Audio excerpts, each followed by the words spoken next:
Intro. Temper.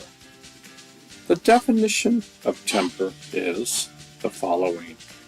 Now, the tendency to become angry very quickly. She has a real temper.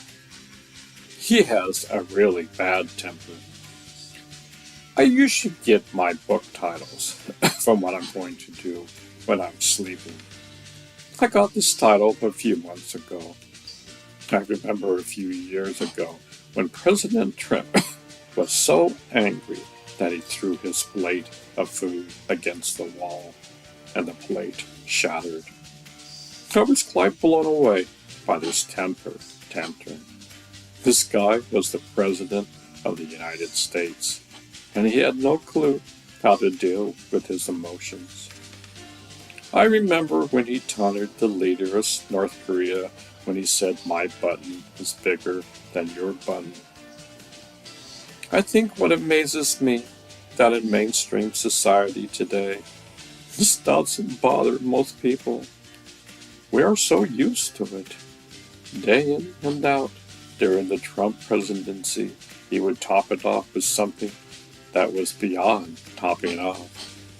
Each day, he would better himself by performing acts that were immoral and unethical. I'm writing this book, hopefully, so you can take a look. We can take a look at our emotions and try to heal them. Nobody can change you except for you. I find it fascinating that we never learn this in our life. The world would be in a better place if we're all kind to each other. Unfortunately, the system that we have is not in harmony with nature and the universe. You may say, so what? I don't care. Yet the world is drowning, almost literally. By the end of this century, most of the East Coast major cities will probably be underwater. We're already seeing the result of climate change all around the world. Yet we keep on texting on the freeway of life. We are born to be consumers. This is what we do. The American dream is to be a very successful consumer. That is the definition of attaining a good life. I have my mansion and my Porsche. I can travel anywhere around the world. Yet I'm still in the kindergartner state of mind when it comes to my emotions.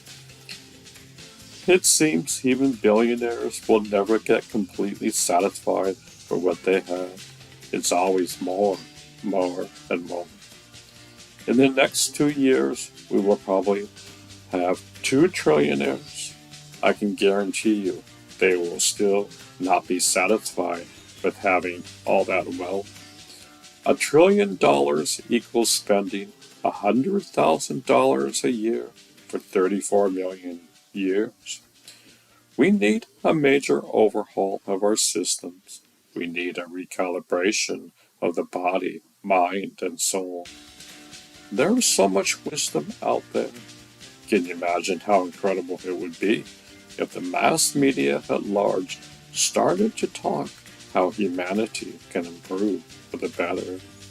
Instead of negative news 99% of the time, maybe we should have 99% positive news. That can help humanity to discover its true nature.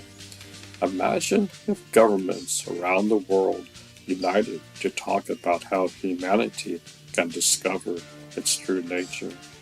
The world would change for the better. Unfortunately, that is not the case. Today, the United States spends more money on illness than any country in the world. You would think we would be in great health. The United States is one of the sickest countries in the world. The foods that we eat are literally killing us.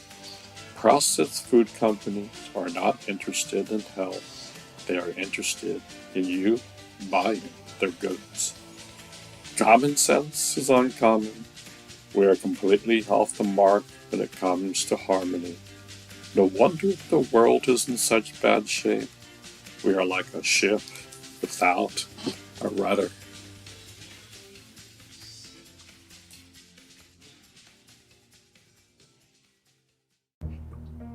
Like leaves blowing in the wind.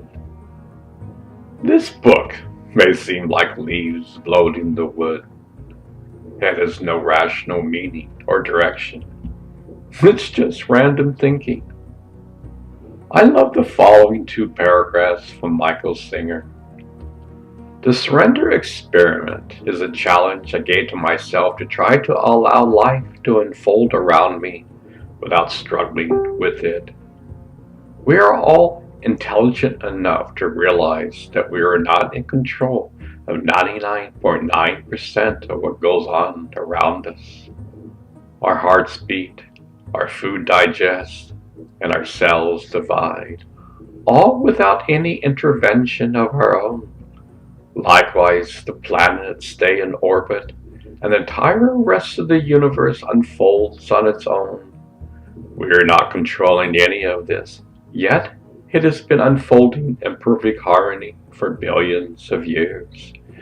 If the forces of creation can create and maintain the entire universe, every moment are not the moments unfolding in front of me parts of the same universal perfection? When I was in my early 20s, I took one look at this and realized that all the moments of creation are part of the same interrelated perfection. They have nothing to do with me. They belong to the forces that created them. All this is happening each moment as I see the results of 13.8 billion years of forces that interacted together to create exactly what is in front of me. That being the case, I decided to experiment with surrendering to that perfection instead of listening to what my preference driven mind had to say about it. Specifically, when someone appears in front of me, I try to honor and respect the enormity of its origins rather than immediately judging whether I like it or not. This is the surrender experiment, and my new book is about without ending, happening as I align myself with life instead of struggling to align life to me. This book talks about the various unique people's ideas of the physics of spirituality. Each one is different and seems random, but there is a thread tying them all together. Hopefully, this book will help you to see it. If you do not see this thread, if you do see this thread, your life will change forever. Did you know the closer one gets to the truth, the more chaotic it seems? Take a look at your dreams and you will understand what I'm talking about. Pure, intelligent, intellectual logic will never take you back home.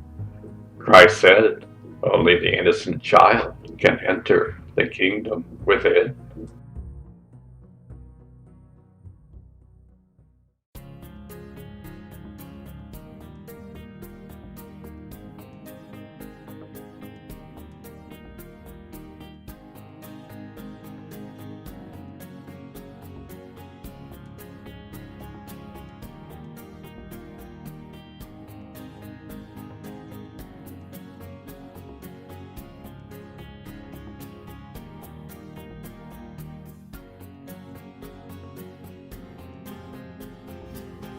The center of the hurricane. In the center of a hurricane lies such peace. One who is wise dwells there. The winds of the mind is howling. A great storm has come upon your inner land. Learn to live in your center. The winds of the mind can't touch you. Ponder this over.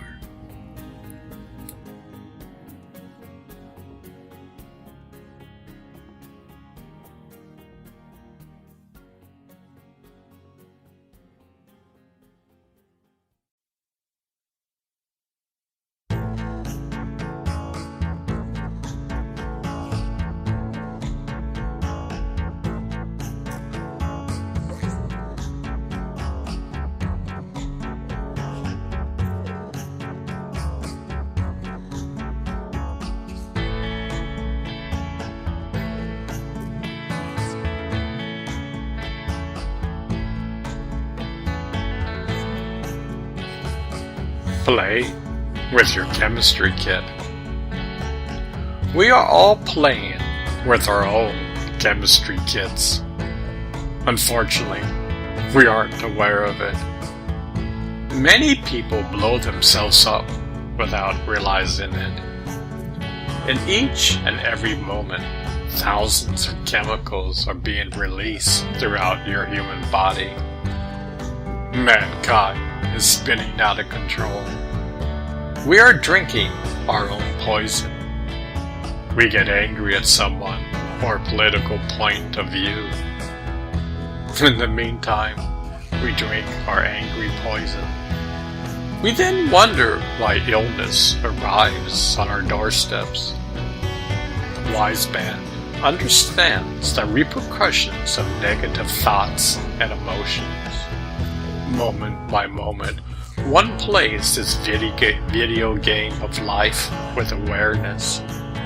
One taps into the infinite ocean of love and compassion. This is our true home. My advice is learn how to change your own chemistry. Remember, you are the master chemist. Only you are playing with your chemistry kit. Ponder this over. This could make your life so much easier.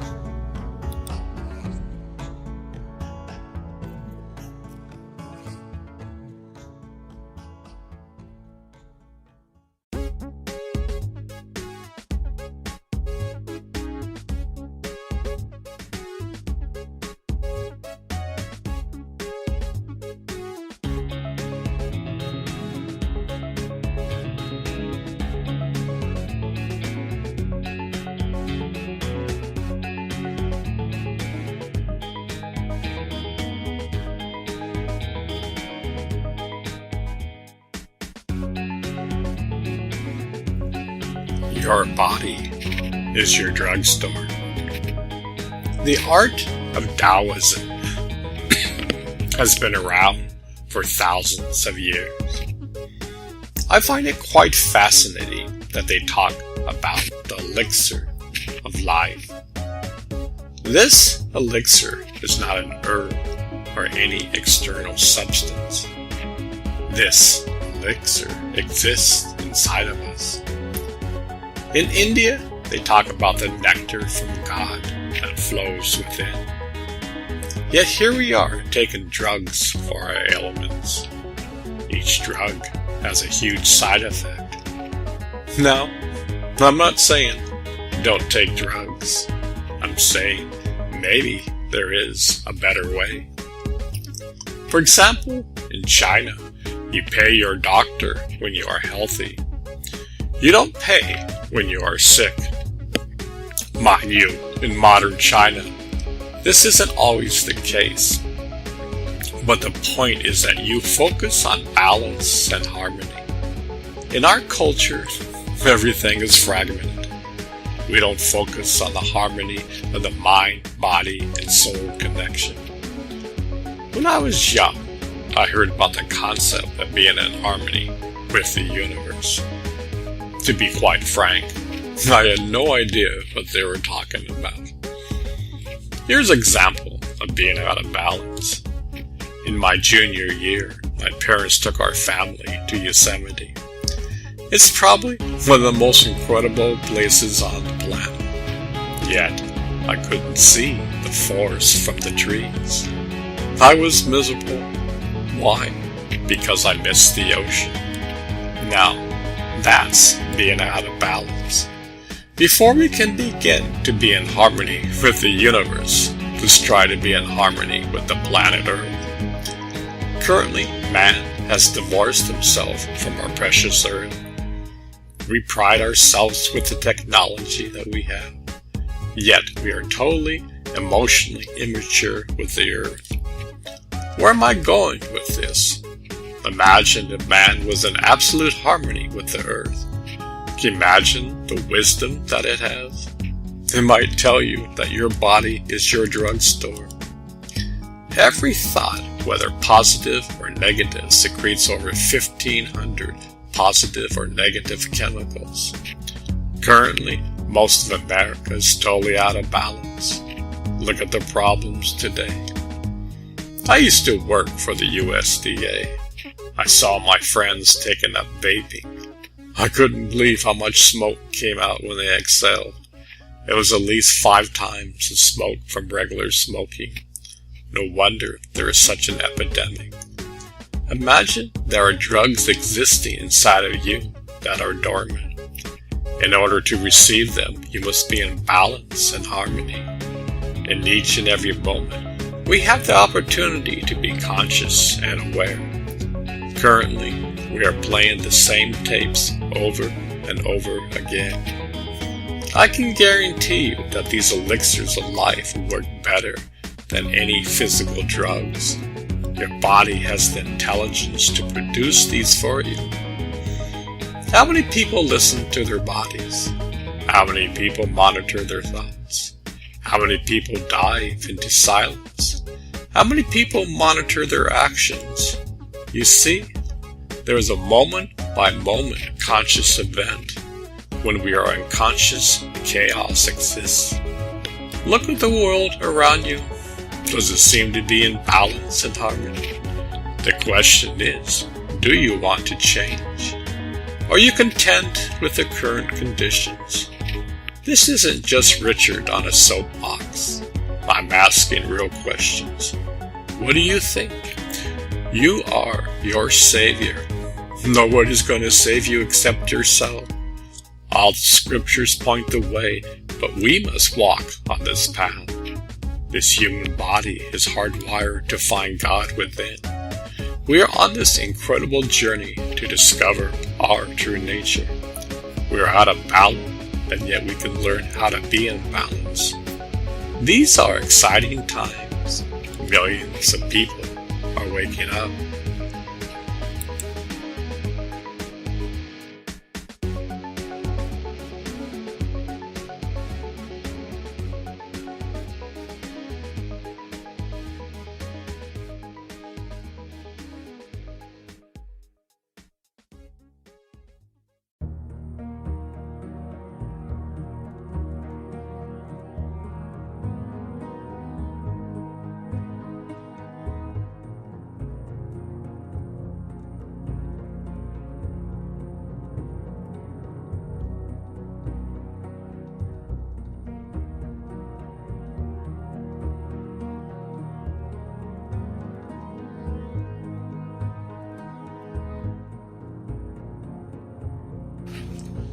It's been there all the time. What are you talking about? What's been there all the time? You are the universe. You just don't know it. There are about 7 octillion atoms in your body.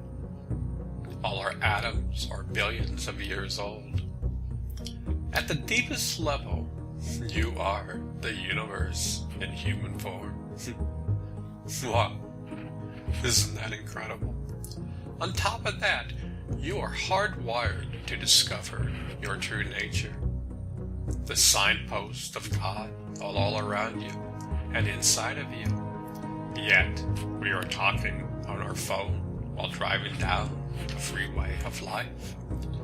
The greatest miracle of life is keeping you alive. You are magnificent. Every single cell of your body is custom designed by God. You are infinite. Your body will someday die, yet your true essence will go on forever. You have the opportunity to discover your true nature.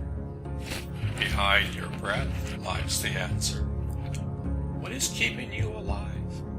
All the great masters have said to be aware of the essence of your breath. Behind your breath lies your true nature. Infinite kindness, love, and compassion. This is the water that will put out the bonfires of anger and hatred upon this land. The sun is appearing on the horizon. Mankind is waking up from its slumber. We are going from darkness to light, darkness has nowhere to hide. Discover your true nature. It's been there all the time. Ponder is over. It's been there all the time. The greatest game is being played right between your eyes. We are all custom designed by God. Yesterday, I heard an interesting interview with Bruce Lipton. He is a scientist and has a fascinating story to tell. He wasn't interested in God, religion, or anything spiritual. His passion was science and biology. He was studying the structure of cells. One day, he discovered that our cells have antennas embedded on the surface of the cells. We have trillions of cells, and each cell had this antenna. He thought to himself, mind you, I'm paraphrasing what he said. He asked himself, what are these antennas for? For what purpose do we have for them? In the real world, he thought of a TV set. You have an antenna which receives signals from a broadcast.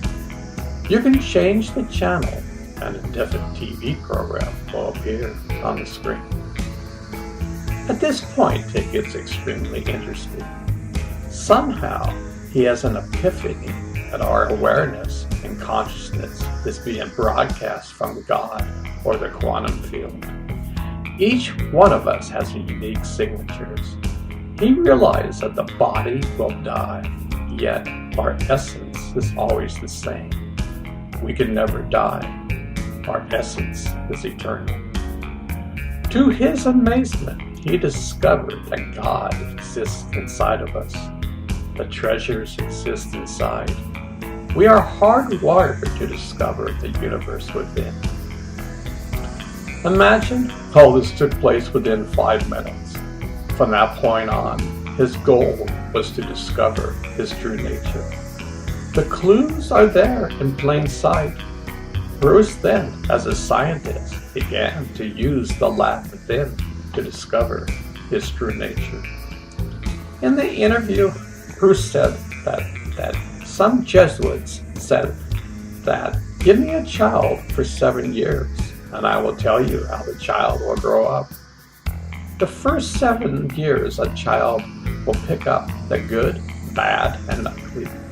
A child's brain is theta, which everything external gets sucked in from 0 to 7 years old. This goes directly into our subconscious. Now, imagine that we live our lives 98% of the time from our subconscious. Our subconscious drives our life. This means that our lives are being driven from our early childhood. While pursuing ourselves and discovering our true nature, we live most of our lives driven by our subconscious. We react like leaves blowing in the wind. Our body is so entwined with our subconscious that we react automatically without being aware. Imagine our subconscious is like a hard drive. It has tons of data stored from the ages of 0 to 7. When an event occurs, the subconscious will go instantly to the hard drive and it knows how to react. Notice, we are oblivious to what's going on. This is mankind to a T. We have been fighting for so long. The world is on fire. People flame each other on Facebook. We have a president who tweets whatever comes to his mind. Humanity is on the verge of a major breakthrough. The signs that we were built to discover are all around us. We have all the instruments inside of us to discover our true nature. We are about to go from me to we, which is the title of this book. Imagine every single person on earth is hardwired to discover we all came from the same place. We are all family, regardless of race, color, or creed. Our true nature is kindness. Our true nature is love and compassion. We are all a spark of the divine. We are the universe. We just don't know it. These are exciting times. You hold a piece of the puzzle of life inside of you. You can change and discover your true nature. Millions of people are waking up. Recently, science and religion are really talking about the same thing. Discoveries that Bruce saw are major scientific breakthroughs for all of us. Bruce saw in a flash of light that we are being broadcasted from the quantum field. We have our name that God knows and the universe knows. Every human life is special. With our free choice and free will, we can, moment by moment, be on a conscious journey to discover our true essence. Ponder this over. Let's continue how a human being is hardwired to find God. Many scientists think that a part of our DNA is multidimensional and quantum. We contain the blueprint of God inside of us. From this blueprint, a human being is created. We are created in the image of God. When I was young, I loved to study the great wisdom from India. I still do. The Indians have a theory that everything we do and say is recorded into an energy frequency. This energy frequency can be read in some part of time in the future. There are people who will fine-tune themselves to be able to read the Akashic records from another person. Now recently, many people think that in our DNA, we have a multi-dimensional DNA which contains the blueprint of God. Now imagine in this blueprint contains the entire essence of the universe and the essence of your soul's journey in the universe. You are eternal. You can never die. Your body will. Many people are discovering this concept and learning how to mine the Akashic record for themselves. Can you imagine how incredible that would be? It means that you could stop any diseases coming your way. You would be in tune with God and listen to the wisdom that lies within. You could bring back all the positive attributes you have learned on your magnificent journeys in life.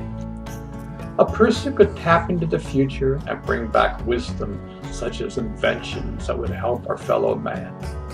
From that state, it would be easy to go from me to we.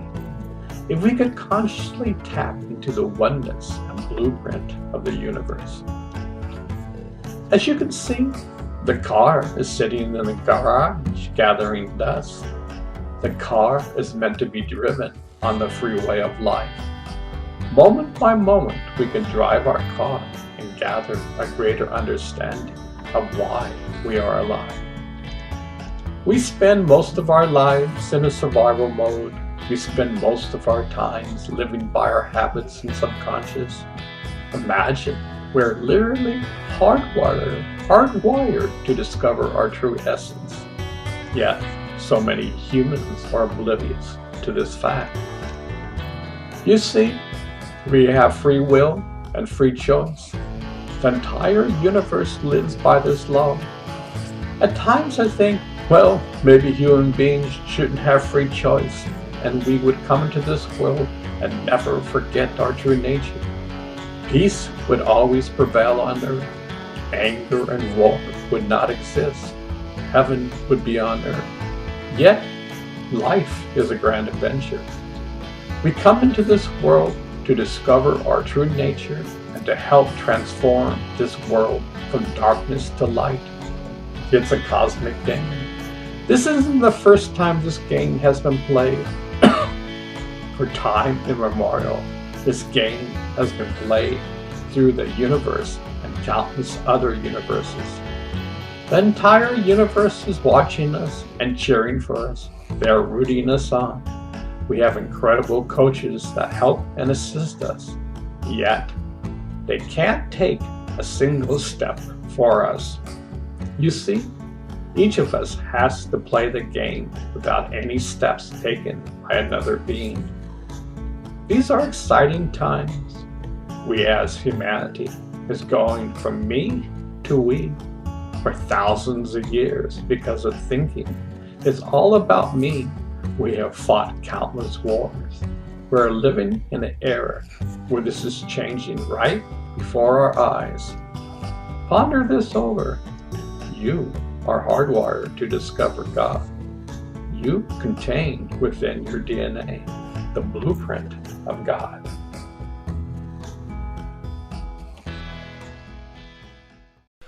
The Wisdom of Your Cells, Bruce Lipton. The book The Wisdom of Your Cells by Bruce Lipton is a really interesting read. Essentially, the book talks about how when he was teaching biology at university, he discovered some interesting things about how the cells operate. He realized that each cell in our body has a sentient knowledge and awareness, that the cells that we have in our bodies each encapsulate our entire being in each individual cell, so that even though we have separate organs, body parts, etc., our entire being is connected and replicated throughout the body. Each cell knows the full version of you. He also discovered that as he progressed with his research, he became more and more at odds with the mainstream understanding.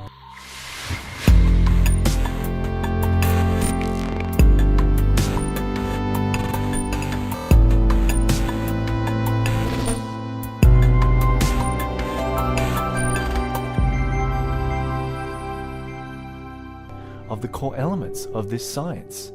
So he eventually left the university that he was teaching at to further his research. The origins of science was originally entwined with theology, which were based on the premise that God, or non-physical, is nature, and there is an element of non-physical when it comes to the fabric of nature. But from the revolutionary discoveries of Newton, who was analysing the movement of planets and coming up with a physical model of how the universe worked, the notion of non-physical influence on our world was dropped and ignored. He didn't include the non-physical aspects of nature into the equation because it was difficult to test. So science, because of Newton, became less about theology and more about physics. This is not to say that religion should play a part in science, but along with the elimination of theology from science, non-physical consideration was also left out. Bruce found that a mission of knowledge, such as what is discovered in quantum physics, does have a big impact on the way that modern science deals with problems. Quantum physics talks about the peculiar nature of microscopic elements, how they behave differently to the mainstream science world would expect. When getting into really small elements of the world and our bodies, Bruce noted that atoms were essentially empty space. So even though we can feel something physical when we touch a table or a tree or a rock or a living being, there actually isn't any solid matter to speak of.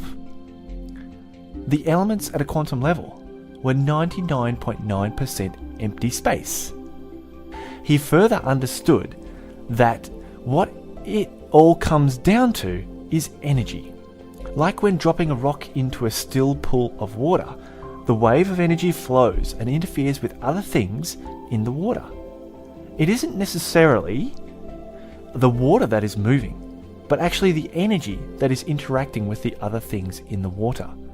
Similarly, our bodies are mostly empty space, but when we vibrate at a certain frequency, our vibrations match other things that we call physical, and we feel them as solid. With this knowledge, Bruce felt himself moving away from physical-based science and into his more complete understanding that the cells do respond differently to what we had thought in mainstream science. Going back to the Newtonian ideas of science, his models were based on the notion of parts making up the whole.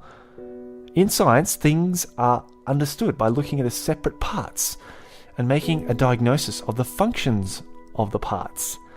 Each part of something is considered separate.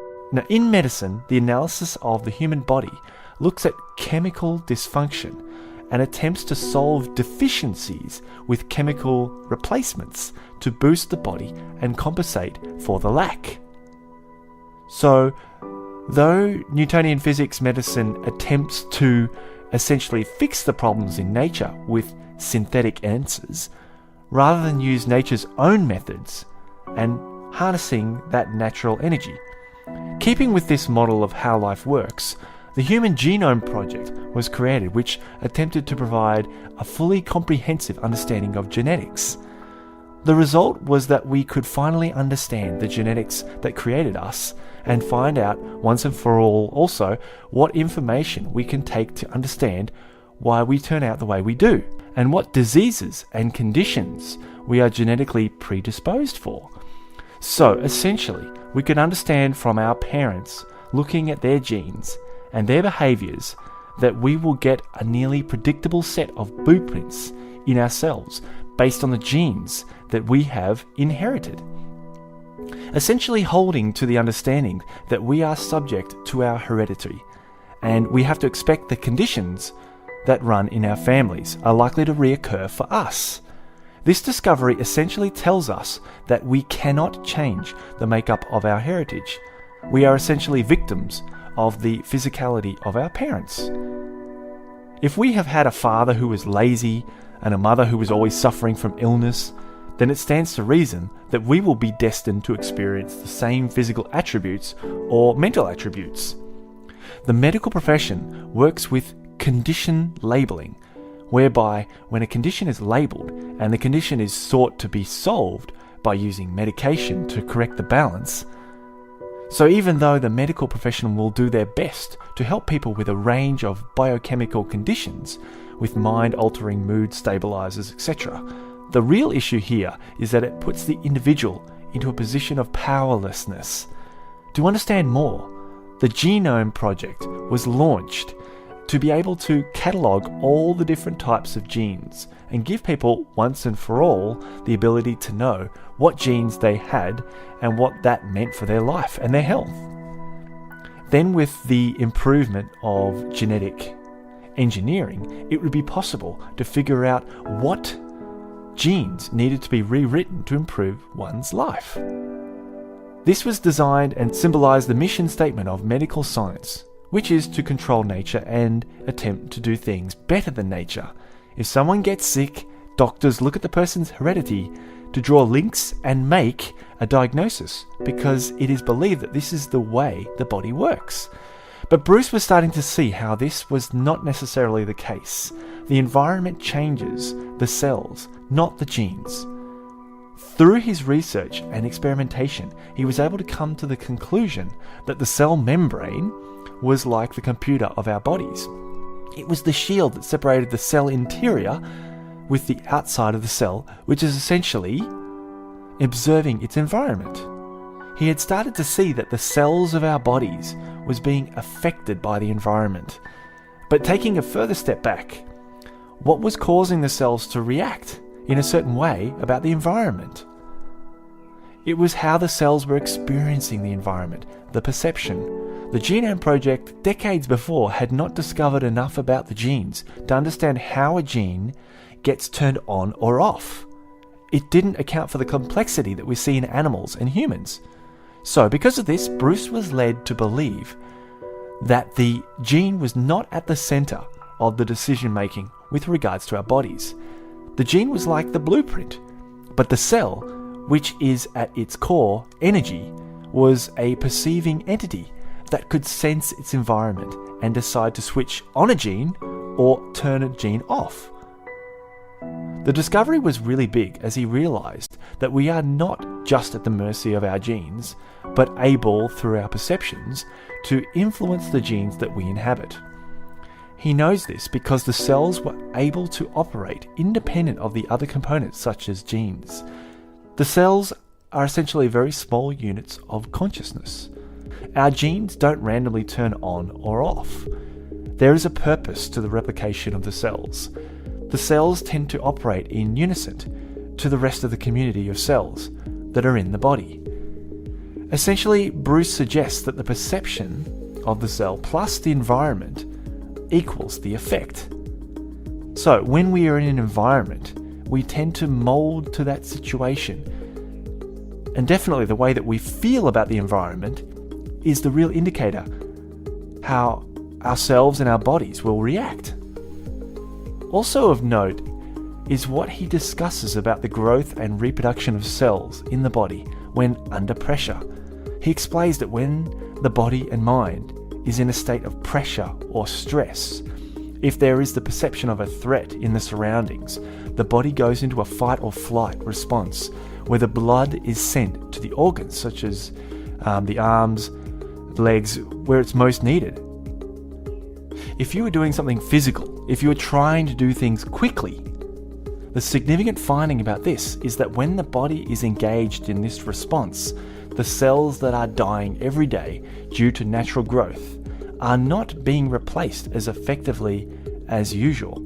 If stress, anxiety and worry are in short bursts, then it's manageable in the mind-body system. But when it is prolonged and it takes on a more permanent manifestation in someone's life, then the damage is very clear. When we are in a mode of protection, essentially the body is in a state of decay that is leading to death. But when the body is not stressed and able to allow blood flow and energy to flow naturally to the growth areas of the body, and cells are replaced easily and continuously, the cells have the ability to heal almost any condition in the body, especially the ones that have been developed over time. So think about how that notion of stress relates to the growth in your body. If there is less stress and worry in your life, the cells are able to regenerate strong, healthy cells and also maintain health, immunity, and youthfulness. But if the body and mind is constantly under stress, the replication of cells is reducing and it is restricted from recovery. Our whole bodies are replaced every few years by the cells. So think about how you would like to be in a few years. If you were able to feel free, excited, and able to put healthy foods into your body, imagine what strength the body has to recover and maintain full health throughout the body. He also mentions more about the subconscious mind. He revealed that in medical trials, the placebo effect, which is when people notice a change with like taking a sugar pill and think that it helped them change, was actually proven to be very similar in results to a standard drug. So even though the medical drugs are created by drug companies for particular results and do biochemically change the person so that they feel a response occurring, the end result of the desired change in someone's life is pretty similar. So we could say, how is this possible? It is possible because the placebo gives the person the intention of getting better. So the doctor said it would work, so it does, because you believe it. It may seem like wishful thinking to think that a simple intention in our minds can make such a difference to the whole outcome of our biochemistry. But think about this. When you are driving your car, you may sometimes let your mind wander, and before you know it, you have arrived at your destination. What happened in the last 20 minutes? Did you forget how to drive? No, you actually probably drove better than if you were thinking about it, because your conscious mind dropped out of the decision making and turned it over directly to the subconscious. The subconscious is much bigger than the conscious mind. If the conscious mind processes approximately 40 bits of information, then in comparison, the subconscious would be more like 4 million bits of data at the same span of time. We have to understand that in the development of the Homo sapien as a biological entity, the conscious mind is a later development than the subconscious mind. We can see this when we see animals. They don't consciously decide things as we do. They are pretty much 100% of the time subconsciously reacting and running programs. They don't sit there and think, oh, I think I'm going to have something to eat. They just go and do it. The difference is that We do have this faculty, but we have to use it in the right way. The intention that we create from the conscious mind is very important, but if our total subconscious is pointed in a different direction, then saying to ourselves one time, I can quit smoking, or I can jump out of an aeroplane, or I can change my dietary habits, or I can find the love of my life, when all you've noticed before is the opposite, then that can be hard to fathom. The reason for this is that the subconscious is one big tape player. It just plays programs. If you say one time, I want to change the tape that is playing and play a tape of success and confidence, even though your whole life has been about struggle and no confidence, then intending one time is not likely to change anything. This is where belief comes in. Remember about the placebo effect? If the doctor tells you that you will get better, the subconscious will move heaven and earth to fit in line with your belief that a pill will help you. If it is in line with your true belief, then the subconscious will do anything. Now this leads us to the next big problem. What can we do when we want to change our beliefs, which are the same as our perceptions? We know that the body and our reality will change to fall in line with our subconscious beliefs.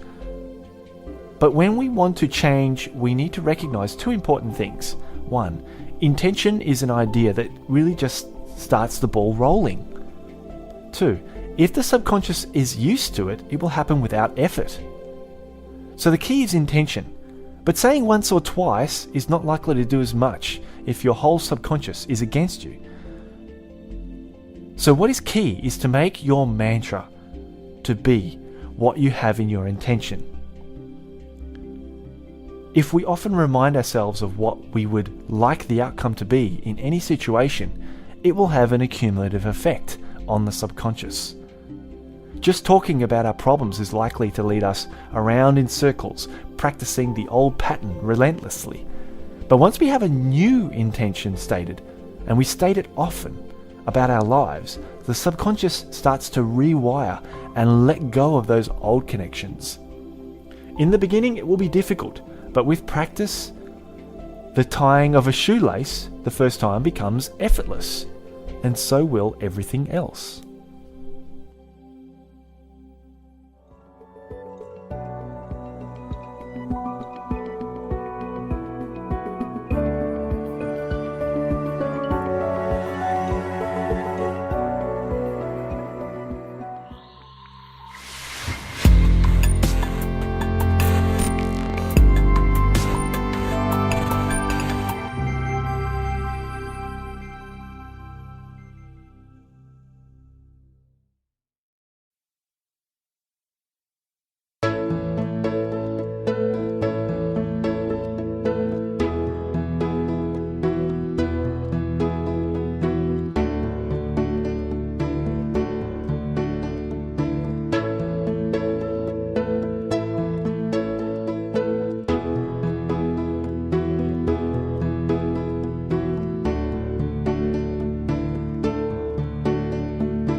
Tip of the iceberg.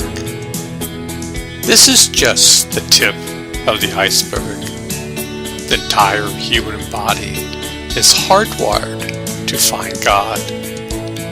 We need to discover how to transform ourselves. One of the people I truly admire is Dr. Joe Dispenza. He is on the cutting edge of the fusion between medical science and the methods to discover our true nature. In a nutshell, this is his discoveries and discoveries from millions of people all around the world. The world in general is totally stressed out. Billions of people aren't connected to their true nature. At the brainwave level, the stress is high beta. You have heard of the fight or flight symptoms. In the old days of our ancestors, when we saw a tiger, we would run for dear life. All sorts of chemicals would kick in, and a rush of adrenaline would occur. Well, in our present day life, So many people are so stressed out, they don't know how to turn off the faucet of this adrenaline. Consequently, all sorts of damage occurs. Look at the opioid epidemic today. It's affecting all over America. Thousands of people are dying each year. Yet, we are hardwired to find God, and this is our present state in current affairs. This state of mind has been upon us for thousands of years. We are reactive beings. Look at the political posts on Facebook, and you will see what I mean. People are flaming each other. If kindness is our true nature, how do we discover it? Did you know that your life is governed by your subconscious mind? This is the driving force in your life. From age 0 to 7, your active brainwave state was in theta. Theta accepts the good, bad, and ugly and stores it in your subconscious. It's similar to a hard drive. As we get older, our brainwaves go from theta to beta. This is the current state. A healthy individual's beta state will make a person alert and ready for the day. Unfortunately, most of us are like leaves blowing in the wind. Meditation is a process where we can discover our true nature. We learn how to go into deeper levels of brainwave states in order to change ourselves. The goal is to identify ourselves with our true nature. We are the universe. We just don't know. As humanity, we are in a state of kindergarten emotional maturity. Look at our politics today, and you will see what I mean. Joe Dispenza had discovered when the pineal gland and pituitary gland are active, over 1,500 incredible chemicals are released from the brain to the human body. These chemicals literally wash the mind and body, and over time, makes the person whole again. You become a kind man. The goal is to identify yourself once again to your true nature. You can become the sun, moon, and stars, and still be walking around in a human body. This is your true nature. As humanity, we will witness a great transformation occurring in mankind. Yes, this will take time, but millions of people are waking up from their slumber. You see, it's only by your will alone can you open the inner door. The car is locked up in your garage and gathering dust. Only you have the remote control to open up your inner garage door. Then you can take your car for a divine spin. You see, you have the keys, yet they are sitting on your kitchen table. They have been there so long that you have no idea what the key is for. Meditation is the key to discover your true nature. Joe Dispenza is researching for the last 30-odd years to build a scientific and spiritual bond to each other. When I first started to meditate, I would see a few articles about the science behind meditation. In the 40s, Paramahansa Yogananda published his autobiography, and it contained scientific wisdom. It was like sweet music to my ears. Since then, thousands of papers were published. What I like about Joe Dispenza that he has found that he has around 1,000 people come to a week retreat. In the past, he saw great breakthroughs occurred on the 4th or 5th day. The seminar was only 5 days at that time, so yet he added a couple of extra days. In my eyes, I love to see that there are practical, scientific tools we can use to discover our true nature. As I said, this is just the tip of the iceberg.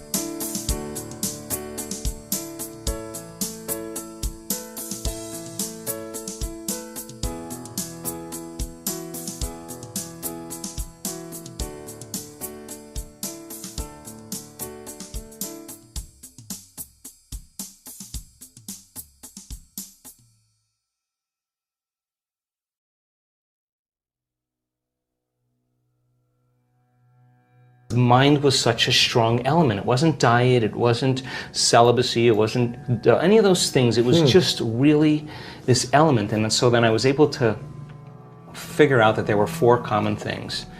And then I wrote a book about it, and then I thought, God, if this works really on people that were sick and are better, and they come from all walks of life, all colors, all races, all genders, sexual preferences, but all of a sudden, I wanted to see if I was able to reproduce it. So then I started seeing, okay, let's see if we can teach this, be able to reproduce the outcome, because that's science, right? So I went through about, the first one was that they all believed and accepted that there was an intelligence that lived within them that was giving them life. Other people were with cancer, MS, lupus, Parkinson, just spontaneously, it's called a spontaneous ring. Some invisible life force that they were connected to, that they felt like they had lost their connection to, they became separate and disconnected from, and that when they got the diagnosis, they woke up and said, man, I gotta connect again, and I gotta connect to my essence. And so they developed a relationship with it, just like you develop a relationship with anybody. It takes time, you gotta be present, you gotta connect, you gotta experience, you gotta be present. All of these things are important elements. So that was the first thing. The second thing was that they realized that it was the mismanagement of their emotions and the hormones of stress that really began to create their condition. Now, stress is when your brain and body are knocked out of balance. Stress is when your body's knocked out of homeostasis. We have an innate mechanism in our body that returns us back to order. So then if someone cuts you off on the LA freeway, you have an emotional reaction, but 15 minutes later you're back to driving and you're over it, right? That's all organisms in nature can tolerate short-term stress. If you're reacting to, like if Tyrannosaurus Rex is chasing you, you have to make a decision. Am I going to use 20% of my energy or am I going to use 100%? So reacting to your coworker sitting in the cubicle next to you, right. You're turning on that response, and what was once very adaptive becomes very maladaptive, because when you turn on the stress response and you can't turn it off, now you're headed for disease, because nobody can live in emergency mode for that extended period of time. Well, human beings, we can turn on the stress response just by thought alone. You can think about your problems and you're producing the same biological effects. So those chemicals give the brain and body a rush of energy. And people become addicted to that rush of energy. So now they use the problems and conditions in their life to reaffirm their addiction to that emotion. They need the bad job. They need the poor relationship. So that means they become addicted to the life that they don't even like. It's a conditioned response. So listen, if you get angry at a coworker and all of a sudden you get an arousal in your brain and body, right? You get a rush of energy. When you start noticing that your body starts dropping, your brain starts noticing your energy starts dropping, you're automatically going to have the image of the coworker in order to what? Give your body the next jolt, right? So all of a sudden people become addicted to their own thoughts, right? So these people realize that, oh my God, I've been mismanaging my attention and energy, and I gotta get beyond my past. I got to get beyond these emotions. I got to make some big changes. I got to break the habit of being myself. I got to stop being this person. Now, that sounds really good theoretically and philosophically, but change is such a hard thing, really hard. Right? Because the moment you come back to your senses and you step back into your life and you see that person, or you go to that place, or you're with that experience, so many people are unconsciously reacting in their thoughts and feelings to everything in their environment. So now their environment is controlling how they think and feel. So they realize that in order to change, they got to be greater than their environment, greater than the conditions in the world, greater than the circumstance. The moment you start reacting emotionally, emotions are a record of the past. And if those emotions are driving your thoughts, you're thinking in the past. And if you can't think greater than how you feel, and you believe your thoughts have something to do with your destiny, you're creating more of your past, right? So it turns out that the repetition of thinking and feeling and feeling and thinking, these loops that people get caught in, condition their body to subconsciously become the mind of that emotion. Which means now their body, as their unconscious mind, is believing they're living in the same past experience 24 hours a day, 7 days a week, 365 days a year. What's the relevance behind that? Well, the latest research on genes says genes don't create disease. It's the environment that signals the gene that creates. Your environment, any environmental reaction, but if you're reacting emotionally to your environment the same way, you're signaling the same gene in the same way, and now you're headed for a genetic destiny. So The hormones of stress push the genetic buttons that create disease. If you can turn on the stress response just by thought alone, your thoughts could make you sick. The moment they decided to change, anytime you decide to change and change anything about yourself, get ready because it's going to feel uncomfortable. It's gonna hurt. You're going to leave the known. Yeah. You're going to leave the familiar and you're going to step into the unknown. Some people are super happy being unhappy. Right. So then they would rather cling to their suffering than take a chance in possibility. So these people said, I really have nothing to lose. So when the body is conditioned to become the mind, then to change is to be greater than the body. So the third thing they said was, okay, so now that I know that I got to break the habit of being myself and I can't mismanage my thoughts and feelings, I got to change how I act, I got to watch how I speak, I got to become conscious of how unconscious I am, because 95% of who we are by the time we're 35 years old is a set of memorized behaviors, like a computer program, emotional reactions, unconscious beliefs and perceptions. So the first step to change is to become conscious of how you think, to notice how you act, to pay attention to how you feel. And the act of observing those states of mind and body separates you from that program. Now you're the consciousness observing that program. It turns out the more conscious you become of how unconscious you are, lighting a match in a dark place, that first step creates enormous amounts of chaos in the brain and body. And it's disturbing, so people just go back to the same addiction, the same emotion, the same problem. This feels better. No, that feels familiar. So they said, okay, now I got to change. I got to reinvent myself. Now this is really important because they started sitting down and thinking, okay, who in history do I admire? Where are great people, role models that I could follow? What are the qualities and characteristics that they have? How am I going to change? These are what we call frontal lobe questions. The creative center of the brain switches on and the emotional center settles down. So then they started thinking, how would I have to be in a new life if I was really going to heal? What would I have to change about myself? And that if you close your eyes and you begin to think about doing something, that the act of mentally rehearsing something when you're truly present, your brain does not know the difference between what's going on out there and what's going on in here. In fact, your brain will begin to look like you've been doing it for the last 5 days and you've never run the course. So now your brain is no longer a record of the past, because typically it is. Now it's a map to the future, so now you're priming your brain. So that became the very platform. Experiments with piano players, you take a group of people that never played the piano before, you divide them into 2 different categories. You take one group of people, you teach them one-handed scales and chords, you do a brain scan on them, they come and practice for 2 hours a day for 5 days.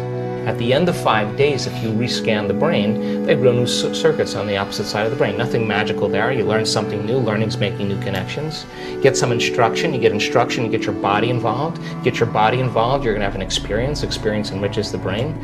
Pay attention to what you're doing. You got to pay attention and repeat it. Firing and wiring. You're going to assemble new circuits. You can take the other group of people, have them come for 2 hours a day for 5 days, do a brain scan before, the brain scan after. Have them close their eyes and mentally rehearse playing those scales and chords.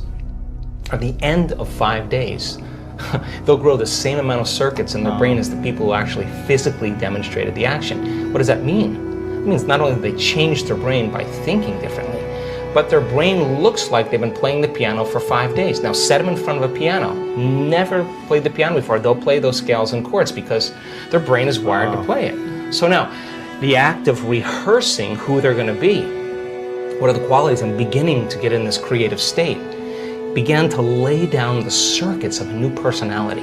And a new personality is connected to a new personality. So then if they're living by a different emotion, and they're feeling an elevated emotion before they're healing, before they were healed. They're not waiting for their healing to feel joy and gratitude. They're feeling gratitude and joy. Now their body's believing that it's healed because the body's feeling the emotion ahead of the experience. And if the environment signals the gene and the end product of an experience in the environment is emotion, you're signaling the gene ahead of the environment. And what do genes do? Genes make proteins. And what are proteins responsible?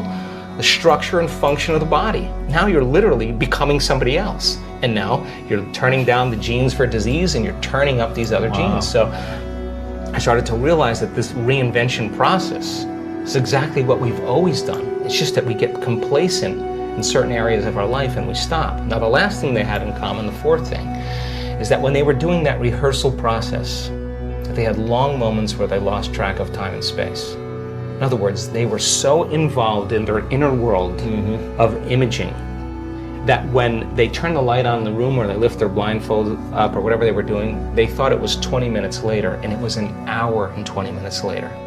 And when you're truly focused and you're truly paying attention and you're in the present moment, all of a sudden you will leave this three-dimensional reality. And when you leave this three-dimensional reality, there's only one other place you go, and that is the realm of thought, and that's called the quantum field. And that quantum field is where all possibilities exist, right? So they were connecting to a field of information that had everything to do with the first principle, which is that invisible intelligence that's both within us and all around us, personal and universal. It is the unifying field that governs everything material in this world. And if you're going to change something material, that means you got to get beyond your body to heal your body.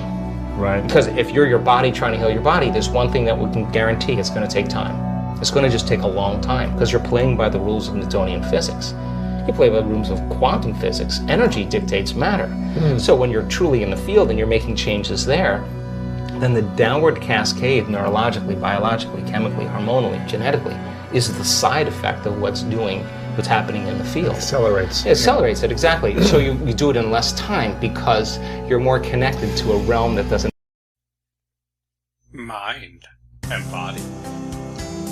What came first, the chicken or the egg?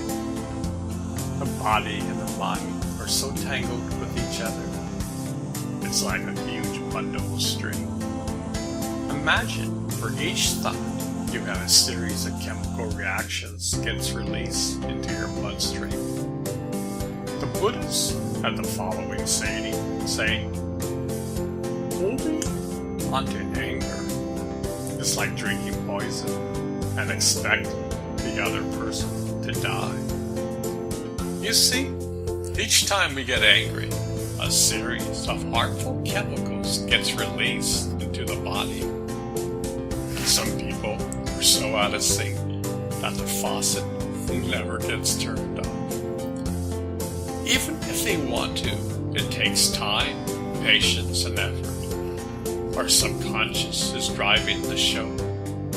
If someone says something to you that you don't like, you will automatically get angry. The anger is wired directly into your body. By the time we reach the age of 35, our body is so hardwired directly from the subconscious. It is driving the show. We are on autopilot. Habits, good and bad, are hardwired directly into our bodies. We are like leaves blowing in the wind. Each morning, we get up. The same thing over and over. It's like in the old days listening to a record and the album is scratched. They will play the same thing over and over and over. This is our life. Even if we want to change, we have to start to rewire our circuits consciously. In order for that to happen, one must be able to break away from a beta state to change. You see, a beta state of mind can't reach the subconscious. So if you say an affirmation to change, can't reach the subconscious to rewire the circuits. This is where meditation comes in. A person who meditates learns over time how to connect to the quantum field. The stronger the connection you have in this field, the more capability you will have to rewire the human body. The scenarios are endless. It's up to your imagination. You have free will. The quantum field doesn't judge us, yet changing and rewiring your circuits require you to be in sync with love, kindness, patience, tolerance, and compassion. This is why it's so important to meditate. This is why it's so important to be conscious and aware in each and every moment. The wise ones in the past would monitor their thoughts and actions. If they were in a situation where the person would say something to make them angry, they would simply smile. Why put gasoline in the fire? They understood that by getting angry, they are drinking their own poison. Yet, this is difficult to do.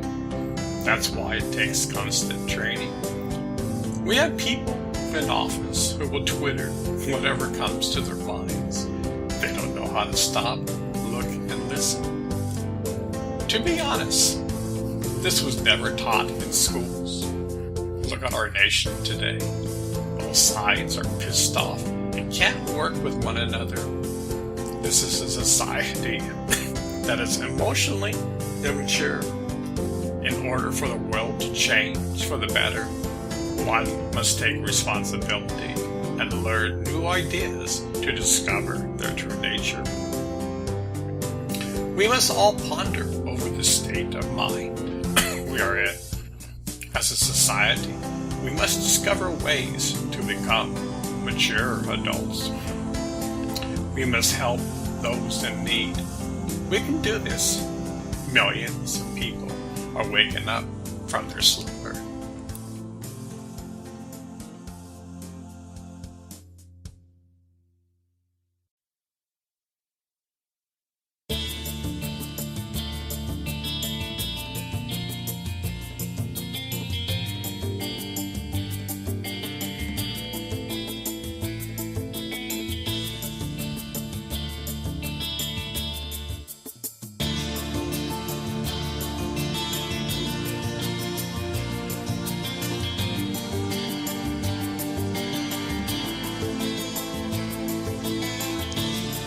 Emotions.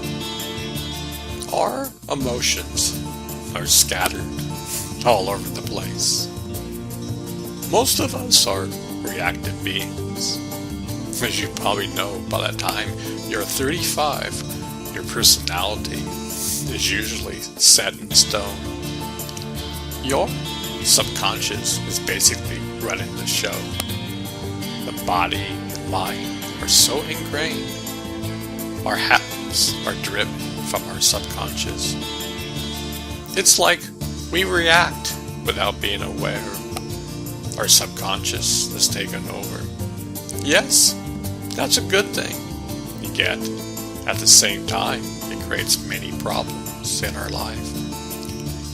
When we go through a traumatic experience in life, it creates an emotional scar in our subconscious. All of us have traumas that have occurred in our lives. Many people may ask why this guy is so angry all the time. Most of the time, it has some event that happened years ago that never got resolved. The circuits are still hardwired to that event. Humanity has been trying for years to learn how to go beyond our emotional issues. In the quantum field, there is no trauma. In the quantum field, there is no anger, hatred, and any negative emotions. We are trying to solve our emotional issues using matter over matter. By using the quantum field to heal, we're using kindness, love, and compassion to heal and transform ourselves.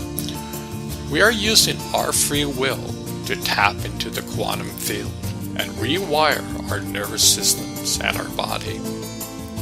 Mystics have done this for thousands of years. Modern-day scientists are using the tools of the mystics and combining them with scientific instruments and protocols. These are exciting times for humanity. We are on the verge where it will be a common, everyday practice to rewire our brain towards quantum awareness. We are only moments away. Yes, it will take time, but the sun is arising. Man will soon realize the harmful effects of negative thinking and negative emotions. They will see the practical evidence of how it has put man in a downward spiral in life. We have been fighting for thousands of years. Need I say more? Humanity is stuck on the merry-go-round of life. The mystics have declared there is a way around all this mess that we have created. This is a divine video game. Once a person understands the rules and why the game was even created in the first place, the person will simply smile. We have free will. The message in this book is, you are the universe. You just don't know it. Think outside of your box. The quantum field exists everywhere, and that includes inside of you. New thought.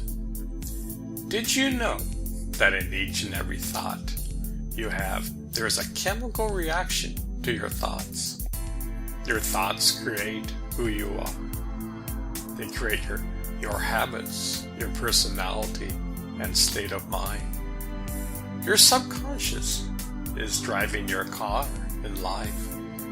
Most of us have put the car in remote control. We aren't aware of the power that is keeping us alive. We don't realize that we have a genie within. Each and every thought we have reinforces our views on life. We are a collection of all the thoughts since we were born. We contain the blueprints of all thoughts. Our thoughts are where we stand today. It's kind of amazing. The most of mankind has forgotten the power of thoughts. We never ponder over what we think we become. We haven't put these two and two together. Personally, I think without meditation, mankind can't truly see the forest from the trees. We are so much focused externally that we don't even know about the internal world within. I really don't have to say what happens when the world at large does this. We have been fighting for thousands of years. Many people think that man's nature.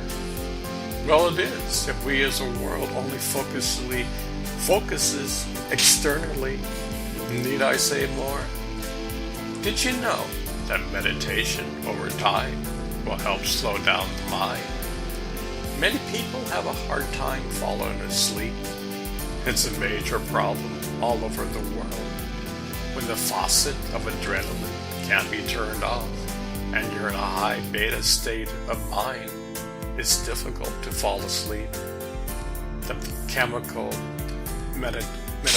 melatonin can't be released. This chemical is responsible for telling the body to fall asleep. Many people take drugs to put them to sleep. And unfortunately, the drugs will put them to sleep, yet they are extremely harmful and over time causes tremendous damage to the body. Yet, the drug industry is interested in making a profit. Meditation brings one to the awareness of the quantum field. When one meditates, one begins to tune into a field of kindness, love, and compassion. When one becomes kind, this person will have, over time, kind thoughts. Life is like a tuning fork. Whatever you think, you vibrate at that frequency. If your thoughts are anger, I can guarantee you will be in a state of anger. You will enforce your anger into your subconscious. Over time, this becomes your habit, and this becomes your personality. Many years ago, I heard the Dalai Lama would go over his entire day when he was going to sleep. He would pay attention and think how he could improve his thoughts and actions. He would ponder over and consciously progress to be a better human being. At that time, I truly didn't understand it and see why it was so important. Years later, I see it as a foundation for humans to transform. If we as a society becomes kind in all areas of life, the world at large would change for the better. So yes, meditation is the key to help transform our thoughts. When one begins to be aware and conscious of the quantum field, the mind slowly begins to transform. This is the ultimate brainwashing. You are learning how to clean the clothes of your mind. This is how true healing takes place. Because we are unconscious, we live our life that is not in harmony. Consequently, our world at large is in chaos. I remember I worked for a short time for a company that has a software program for heart surgeons. This program would guide them in certain heart procedures. I remember asking the owner of the company why the healthcare industry didn't promote preventative medicine. His answer was the American public does not want this. They expect doctors to heal them and not to take responsibility for their own health issues. This is how far off we are. A society that doesn't understand and know the quantum field is an immature society. Look at our political system. We want to build a huge wall. The quantum field builds bridges. The quantum field does not judge. The quantum field is never angry. The quantum field does not know about war. Because we are totally out of touch with our true nature. This is where we stand today.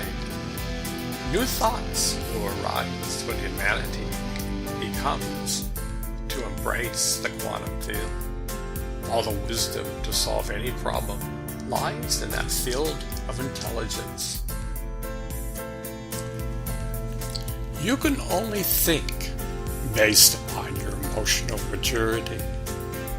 The universe will only show and help based upon your awareness in life. The more humanity taps into their true essence, the more our world will transform. In the future, we will see that presently humanity is at a kindergarten state of awareness. We think we are at a high level. We have all these cell phones and think we are so advanced, but we use them for texting while we are driving our cars. We think we are so advanced. Our society thinks the indigenous people aren't civilized, yet they have been in harmony with Mother Earth for thousands of years. We are sawing the branch we are sitting on, and are so smug in thinking we are superior. Our egos have led us astray. Ponder this over. You are a piece of the puzzle.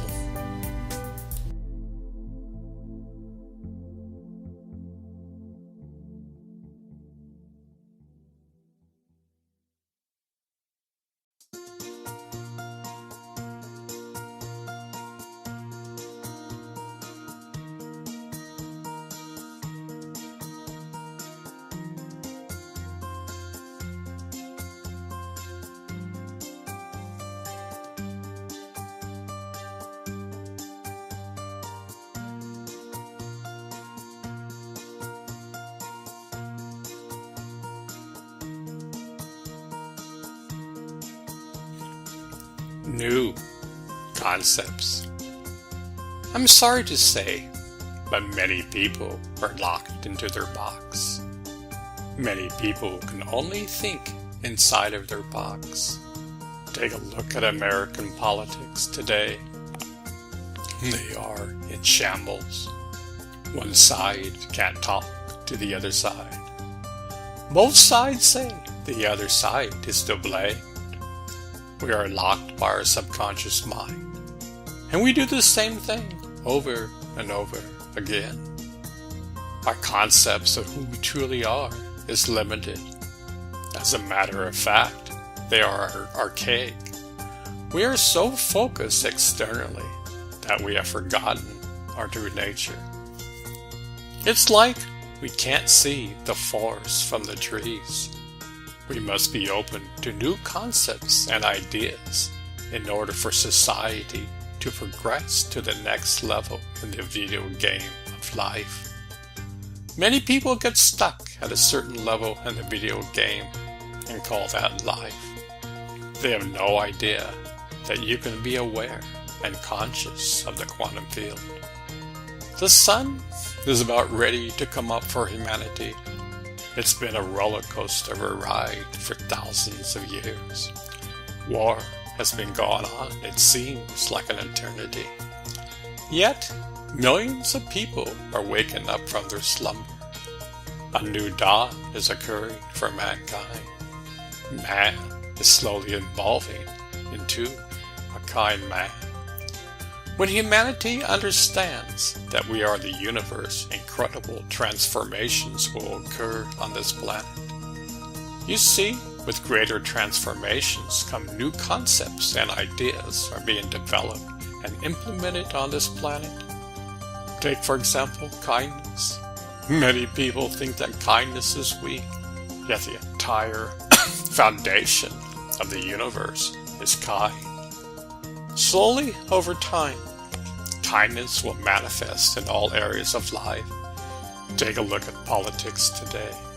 The way politicians campaign today is to slander their opponent. We have politicians today who mock anyone who has a different point of view. Both sides of the party only vote on the issues that support their party. When true kindness comes into the picture, people no longer will support anyone who is not kind of their opponent. They may have different points of view, yet kindness allows a person to see through the other person's eyes. Kindness leads to love and compassion. Kindness allows a person to think outside of the box. Kindness can solve any problem on earth. Every problem has a solution. If you are stuck in your belief system, you will not be open to a practical solution, even if it's staring you in the face. For example, the quantum field is all around. You are the universe. You just don't know it. Humanity must learn how to think outside of the box. We must learn how to be tolerant for all.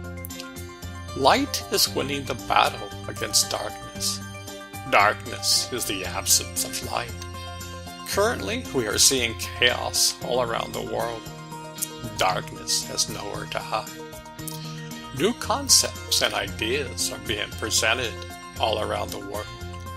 Millions of people are looking at life's problems and thinking how to solve the problem on Earth.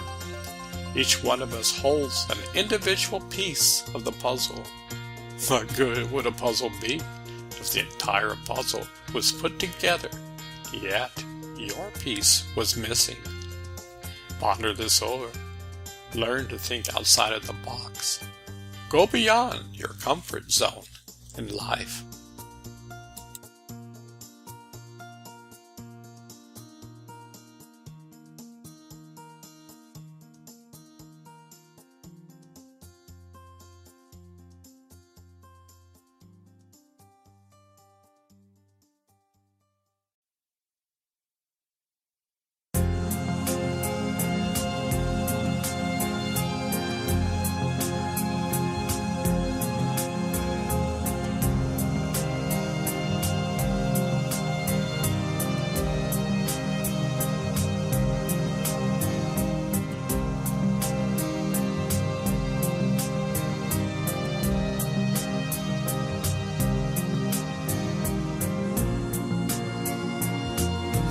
New wiring.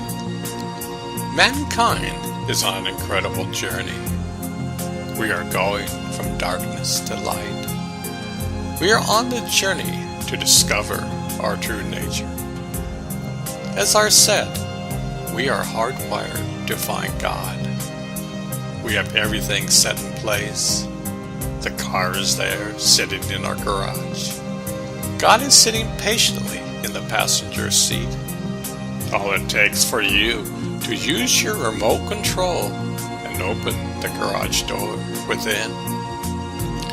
You see, it's only by your will alone can you open the garage door. Nobody will open the door for you, including the one in your passenger seat. You see, the law for human being is free will. You must make the practical decision to use your will to open the door within. Well, what does this have to do with new wiring? Our subconsciousness is totally running the show. In fact, almost every action we take is automatic. We go to bed, our alarm clock goes off. We use the same hand, shut it off, and go back to bed for 5 minutes. The alarm goes off. We shut off the alarm. We stumble out of bed and go into the bathroom. We brush our teeth. We are trying to wake up. Off to the kitchen, we go to brew some coffee.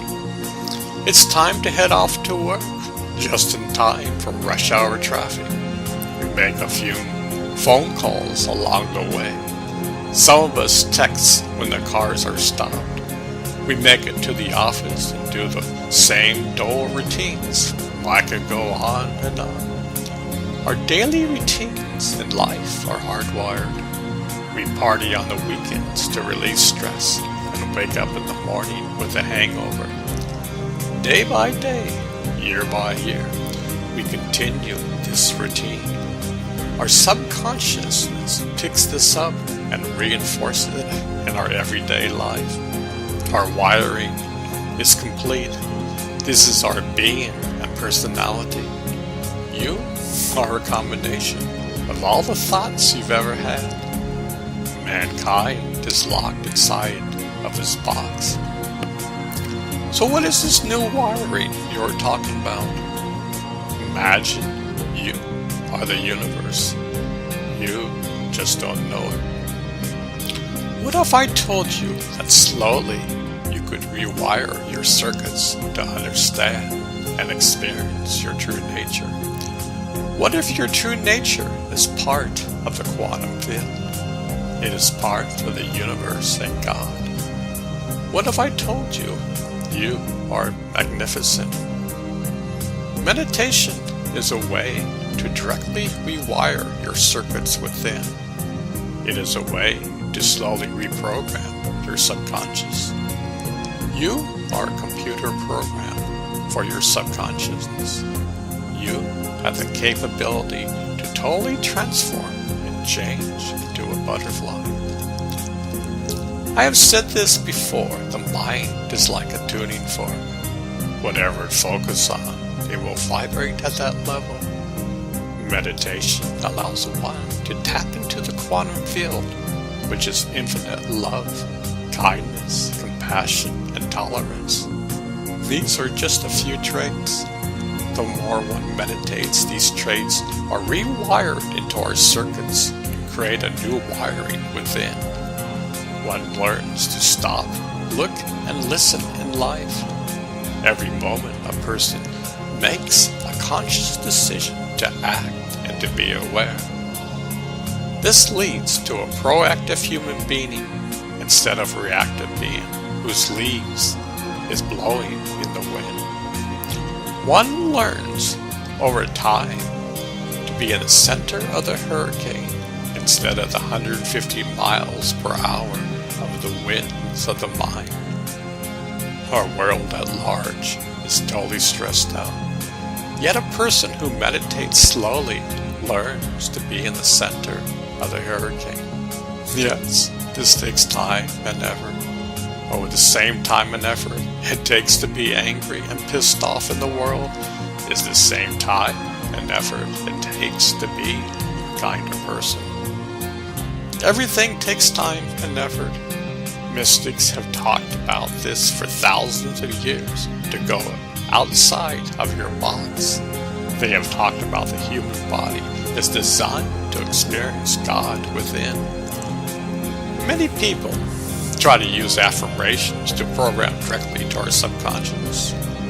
Only when a person learns how to dive deeper into meditation will this work. Imagine from 0 to 7 years old, everything that came before you, the good, bad, and ugly, was directly stored in your subconscious. Your brainwaves were in a theta state.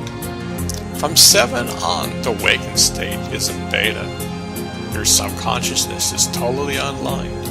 Over 90% of your actions are dictated by your subconsciousness.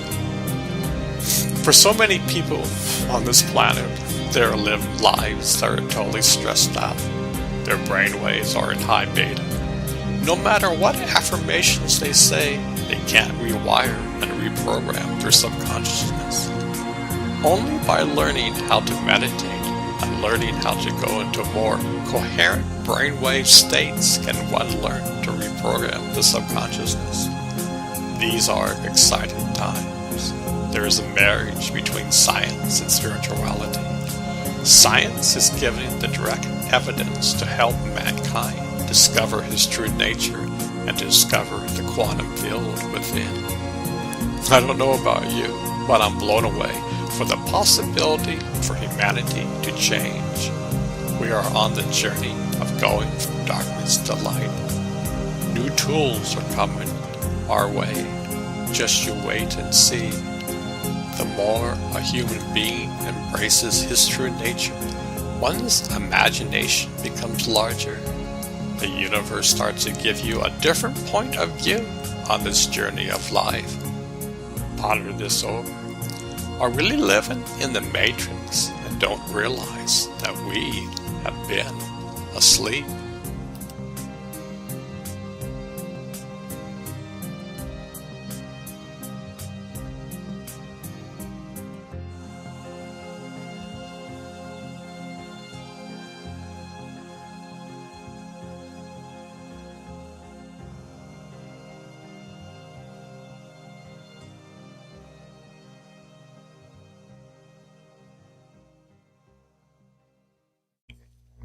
New personality.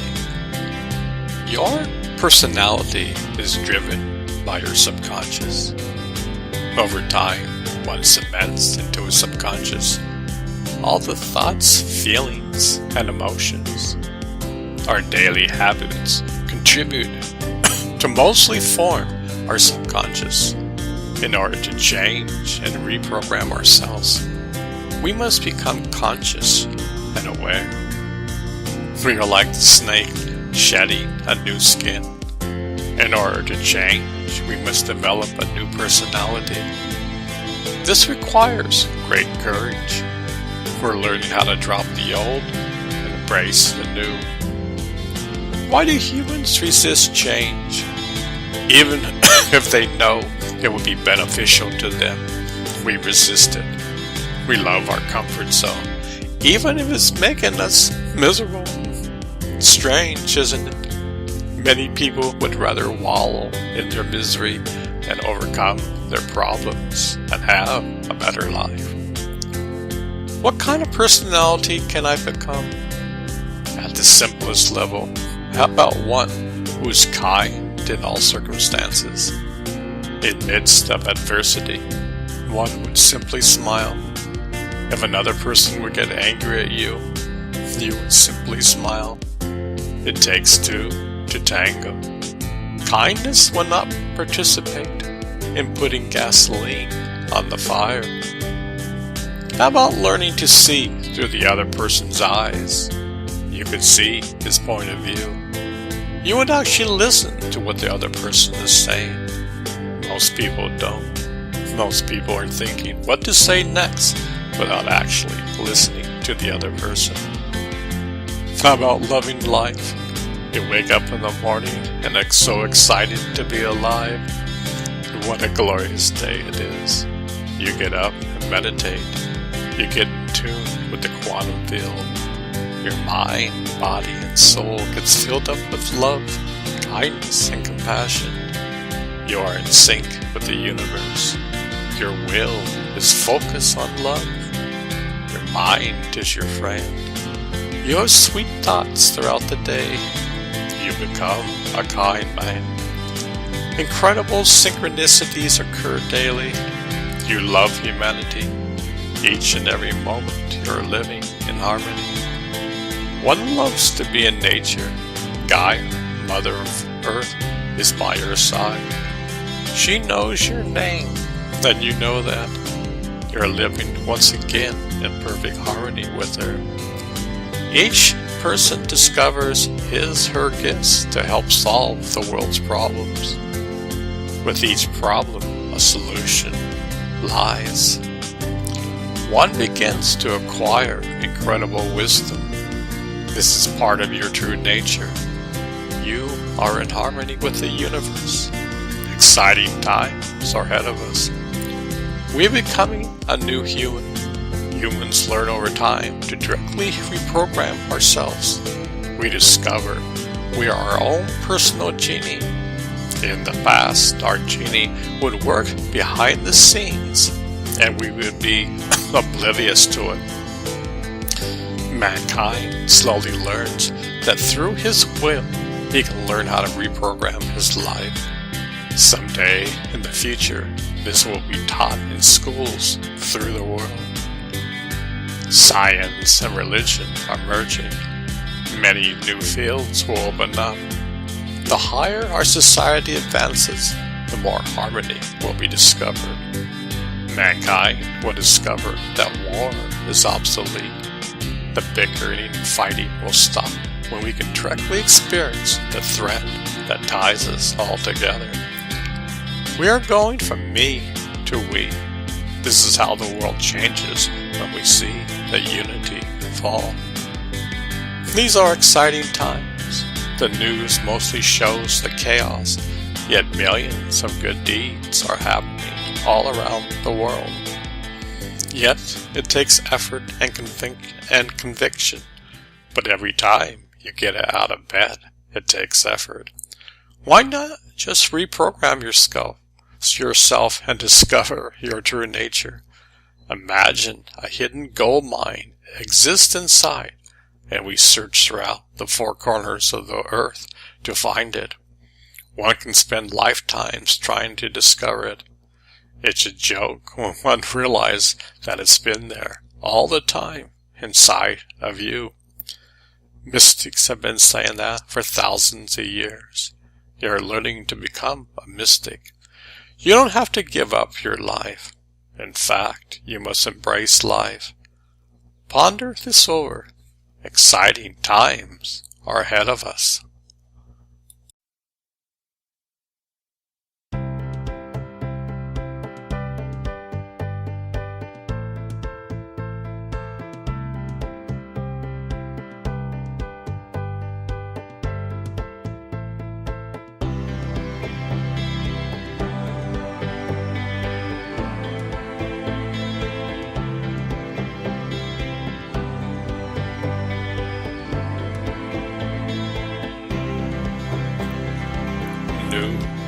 Human.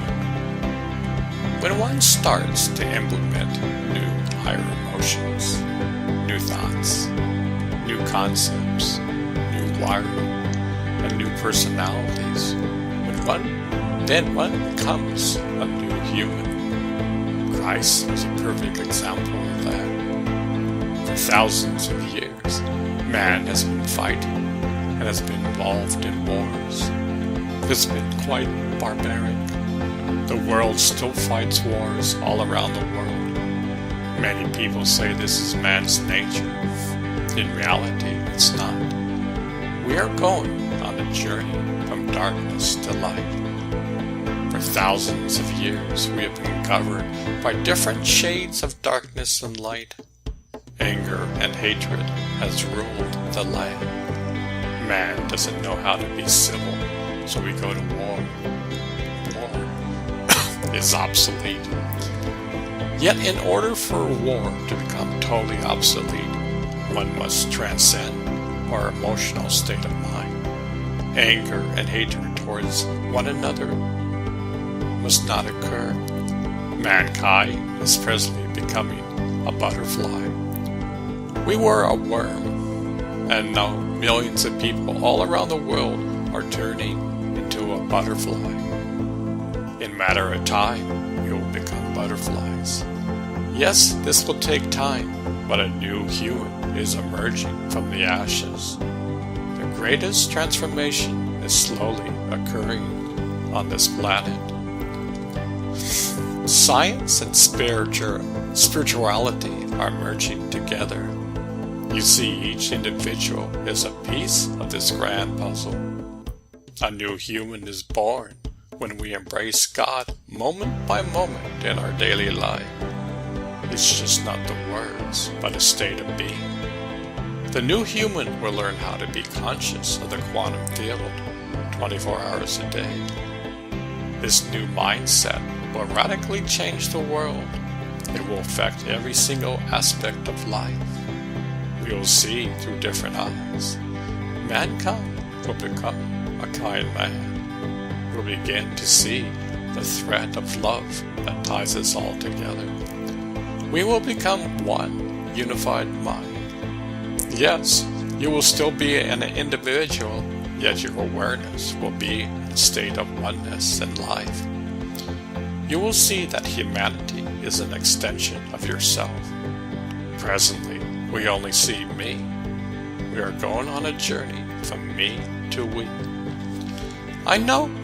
I hope this excites you. This is not a fairy tale. It may take millions of years. You see, the sun is arising. There's no doubt about that. Mankind is waking up from its slumber. I really believe that mankind can change for the better. In each and every day, people are waking up. In the past, the mystic path was out of reach for the common person. Presently, people are seeing easy and practical ways to morph and change into a brand new way of seeing life. All the mumbo-jumbo is taken out. This does not change the experience of the quantum field. Nothing is taken away, yet people now can practice simple techniques to directly connect to God. I feel all the help in the universe is here. By our will alone, we can ask for help in our daily life. We are not alone. Yet in order to experience this, we must open the door within. Humanity must learn how to rewire ourselves. Humanity must change and be open to greater adventures in life.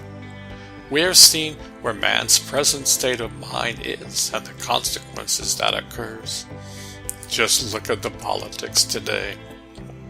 We are totally divided, yet the new human will totally transform and leave all darkness behind. You see, when one totally embraces the quantum field, darkness can't exist. Darkness is the absence of life. Someday in the future, we will look back at the present and we will say, what an incredible roller coaster ride that was. What an incredible journey. This is the greatest story ever told. We are on the verge of blowing ourselves up through nuclear war, yet we took a leap into changing ourselves. The consciousness of man knew deep down inside that we could overcome our petty differences and become united. Not every civilization ends this way. Some have totally destroyed themselves. A new dawning is occurring for mankind. Just you wait and see.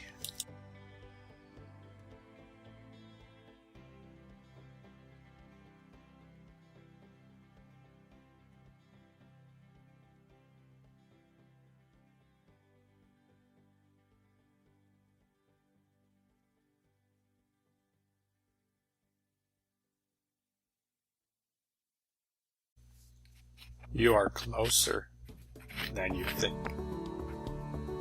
Close your eyes. Focus on gratitude and love. When you feel a small sparkle of love inside of you, you are connected to the quantum field. Now, with your eyes closed, focus on kindness. When you feel yourself experiencing kindness, you are connected to the quantum field. How about peace? Concentrate on peace. When you feel peace inside of you, you are connected to the quantum field. About compassion. Concentrate on compassion. When you feel compassion inside of you, you are connected to the quantum field. You see, you are closer than you think. This is not some abstract object. This is the real you. Yet, this is just the tip of the iceberg. The more you pay attention to something, the more aware you become. The more attention you pay to your true nature, the more aware you become of it. This is just a simple fact. We think that love, kindness, and compassion get triggered by external events. These emotions are our true nature. We have just forgotten. And any time we can connect to our true selves. Meditation is the way to discover our true nature. Imagine in the beginning when you closed your eyes, it was like taking a sponge bath. Imagine in time that by practicing meditation, you can jump into the infinite ocean of love, kindness, and compassion. How would that change your outlook on life? All problems that you would have seem so insignificant. Presently, most of us are stressed out. We can hardly wait for the weekend. Yet imagine that meditation leads one from being stressed out to a place where one loves life. One wakes up every morning and is happy to be alive. When one truly begins to, moment by moment, be aware of the quantum, one's life is totally transformed. Truly, it's impossible to explain it, but we'll keep on trying. For me, signposts are all around us and inside of us. We live such a busy life that we are oblivious of it. We have all these incredible emotions that are our true nature, yet we don't realize how incredible they are. It's like we experience these emotions randomly in our life. It's like falling in love with someone. We fall in love and think that the other person is responsible for it. As easily we fall in love, we fall out of love. Thousands of people get divorced. Meditation reveals that the infinite ocean of love exists inside of you. This path reveals your true nature. This path shows you how to be a proactive being. We are not leaves blowing into the wind. We can be in the center of the hurricane. What does this mean practically? It means that we know how to live beyond a beta state of mind. What does that mean? It means you won't be totally stressed out. It means that you can laugh at life. It means your adrenaline is not out of control and can't be turned off. It means that you start to live in harmony and your health will increase. One learns to talk to the body when the body starts talking to you. There's an incredible harmony between the mind, body, and soul. Your mind becomes your friend. In our society, millions of people have addictions, and the mind causes such pain in people's lives. I believe that the world's problems can be totally solved when the world at large embraces the quantum field. All practical solutions exist inside of the field. The more humanity will embrace this field, which by the way is our true nature, the faster the world will be a better place. Isn't it amazing that man has fought for thousands of years? Many people say this is our true nature. If we were created by God, do you think this is our true nature? It doesn't make sense. Yes, this is a journey of going from darkness to light. I completely agree with that. I feel that the scientific and religious world is being merged. For the first time, common man is being shown practical tools to discover the jewels that exist inside. It doesn't matter if you believe in God or not, the essence is the same. So the next time you get totally stressed out, simply close your eyes, watch your breath, imagine peace of mind, hold on to that. This is your true nature. This is the first step of being conscious and aware of your true nature. In this manner, by experiencing even a little peace, thousands of incredible chemicals are being released in your body.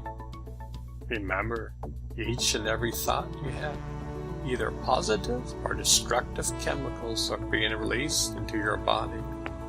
You are your own master chemist.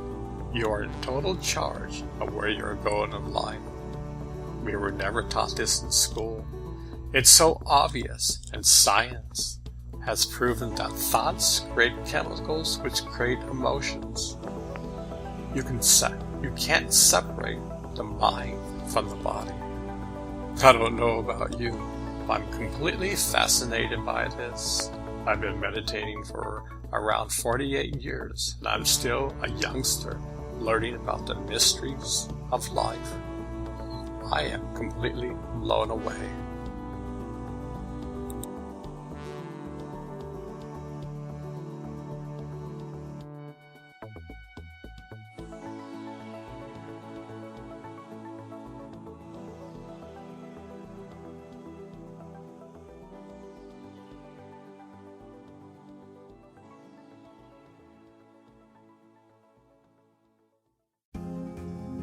Mindfulness. This is the dictionary definition of mindfulness. The quality, the state of being conscious or aware of something. Their mindfulness of the wider cinematic tradition. A mental state achieved by focusing one's awareness on the present moment while calmly acknowledging and accepting one's feelings, thoughts, and body sensations, used as a therapeutic technique. I remember in the early 2000s I went to Phoenix, Arizona for a business trip. Back then, I was working for Charles Schwab. There were probably around a couple of thousand employees attending the conference. One day of the conference, they had some classes that you could choose to attend. One of them was mindfulness. To be honest, at that time, I heard of this Buddhist term, yet I never understood its meaning. It was a great lecture. I was amazed that Charles Schwab even would present this topic. Since then, mindfulness has hit the mainstream. It's kind of a buzzword right now. You see it on commercials on TV for selling products. But what is mindfulness? According to the dictionary definition, a mental state achieved by focusing one's awareness on the present moment while calmly acknowledging and accepting one's feelings, thoughts, and body sensations, used as a therapeutic technique. Let's break this down a little. A mental state achieved by focusing one's awareness on the present moment. How do you focus your awareness on the present moment? What is the present moment? Does mankind ever truly connect to the present moment? Just think, in the quantum field, it is beyond time and space. Past, present, and future are one. The Buddhists have been studying mindfulness for thousands of years. They have been known to tap into the quantum field for thousands of years. Mind you, they didn't call it the quantum field. They might have called it enlightenment or a state of nirvana. I remember about 15 years ago, I read this incredible Buddhist book called Crystal Clear. This book talked about the various stages of enlightenment. Now, this could be a rumor, I can't prove it, but the Buddhist has some doubts to release this book to the public. This was utmost sacred knowledge. They decided to release it because the techniques were so simple. They involve concentrating on your breath. Mind you, this is an ancient technique used in meditating practices all around the world. But have we ever pondered what is the power behind the breath that is keeping you and the universe alive? The universe is conscious. I'm sure you think I'm a broken record when I say you are the universe. You just don't know it. But that's the truth. When a person begins to learn how to meditate on his breath, transformation starts to occur in the mind, body, and soul connection. One is tapping into the quantum field. Mindfulness is a state of bringing that inner awareness into the present state of mind. It's very subtle in the beginning. Mind you, your circuits are slowly being rewired. I often say that in the beginning, you meditate on God. At some point in time, God begins to meditate on you. You see, the more attention you put on something, the more attention is focused back to you. Mindfulness is a state of being in the quantum field, moment by moment. There are probably an infinite amount of stages of mindfulness. Let's dive deeper into this definition.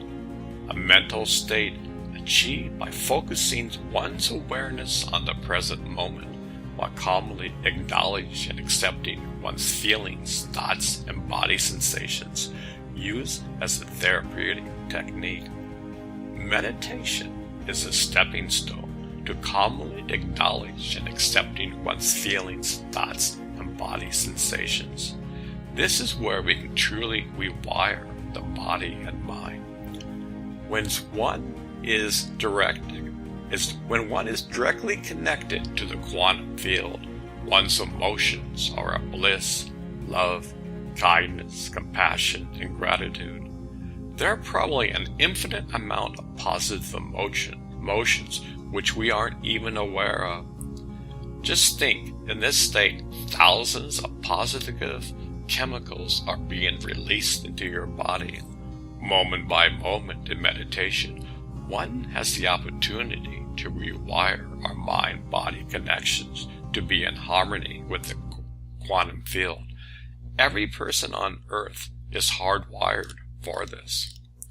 In order for this to happen, we must be aware. This is what the whole book is about. Our subconsciousness is 95% running the show. No wonder we have so many problems in the world today. Mindfulness is a way out of this solution.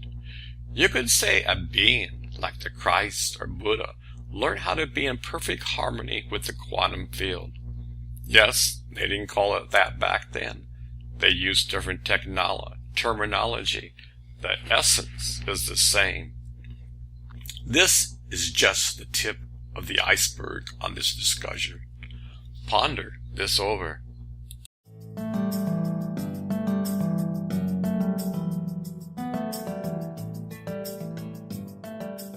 A number of years ago, the Dalai Lama was here for a Mind Life conference, a gathering of scientists and researchers, teachers, and the like that were all.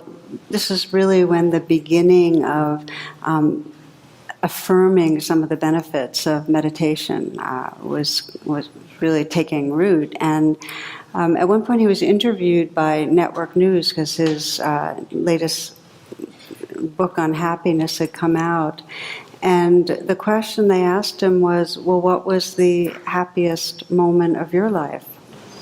And he thought for a little while, and he has a mischievous look he gives, and he said, I think now. And to me it was perfect, because really the gift of meditation is to be able to really be right here in the one place, the one moment where we can truly experience happiness and love and creativity where we can truly see the nature of reality. So the challenge is that most of the time we have this really deep conditioning to not be here, to be on our way somewhere else. It's often in the form of lost in thought. We're thinking that generally the most important moment of our life is either ahead or it's already happened, but it's rare that we think this moment really matters. This is it. Right here, this moment. So it's really an interesting inquiry. What is it that takes us away so regularly from presence? And if we begin to check through the day and saying, okay, what's going on here? We'll find that much of the time we're in a trance of thinking. We're kind of living in a virtual reality. We're not awake in our senses right here. And that in that virtual reality, there's an undercurrent of I want something or I'm fearing something. Okay, there's wants and fears. There's a sense something's missing, something's not quite right. And that drives the thinking. And if we really check closely, we'll find that right at the core of our thinking trance is some assumption that what's wrong is ourself, that we're not right, that something's wrong with me. I was talking with a good friend the other day who was having a hard time, and when we started really investigating, she said, it's this fear that around the corner I'm going to fail. And that goes hand in hand with the sense of something's wrong with me. Something's wrong with me and I'm going to fail. And I found over the years that this is pretty much the most pervasive form or expression of suffering that I encounter in myself and in those I've worked with. And it comes out as fear or shame. And it has the kind of bottom line of I'm fundamentally either flawed or unacceptable or just not enough or not okay as I am. But there's not a sense of being at home with how we are. And I remember I wrote Radical Acceptance as basically a kind of unpacking this. And when I was on a book tour for Radical Acceptance, one of the places I stopped in, it's a Buddhist university, Naropa, had a big poster. And the poster had a big picture of me, and the caption was, "Something is wrong with me."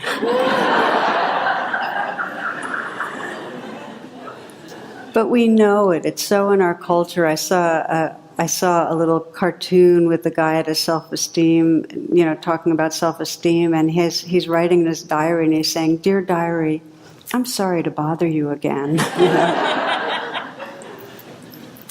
So what I'd like to explore, I'm calling it Radical Acceptance Revisited, because over the years of exploring radical acceptance, I find that I can't come back to it too often because it's a trance. We forget how common it is for our system to go into that sense of not enough or not okay. We need remembering. And I call it the trance of unworthiness on purpose. And I like to check in always. And one of the questions, I have two questions for you. And one is, how many of you are aware of judging yourself too much, of that critic inside? So that would be like most of us. And how many of you are consciously trying to lighten up on yourself and be kinder? Can I see by hands?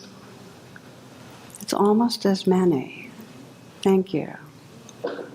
So this is a big deal. It's something that most everyone I know has as an intention to honor and appreciate the life that's here and not to be at war with ourselves. And yet it's really challenging. I mean, when we're in the trance of unworthiness, even though we know we judge ourselves too much, we're not aware of how much our body and our emotion and our thoughts have locked into that sense of falling short and that fear that we're going to fail. We're just not aware of it. And the trance of unworthiness brings us to addictive behavior because there's a real deep, raw discomfort with feeling shame and fear. And so we try to soothe it. And it makes it very hard to be intimate with others because if we have a sense, well, something's wrong with me, then we also have a sense that even if others don't know right away about that, they'll find out. So it's hard to be real and spontaneous and close to other people. And the trance of unworthiness makes it hard to really take risks because we're afraid we're going to fail, so we don't take risks. And most basically, hard to really relax because right in the heart of the trance of unworthiness is we need to do something about it to get better. So not doing, resting, is not a really safe thing. So the Buddha's probably the kind of core teaching is that we suffer because we forget who we really are. We forget really the essence, the awareness, and the love that's here. And we become kind of caught in an identity that's less than who we are. I love the description of our life, our sickness, our dis-ease and sickness being homesickness, that we don't feel at home.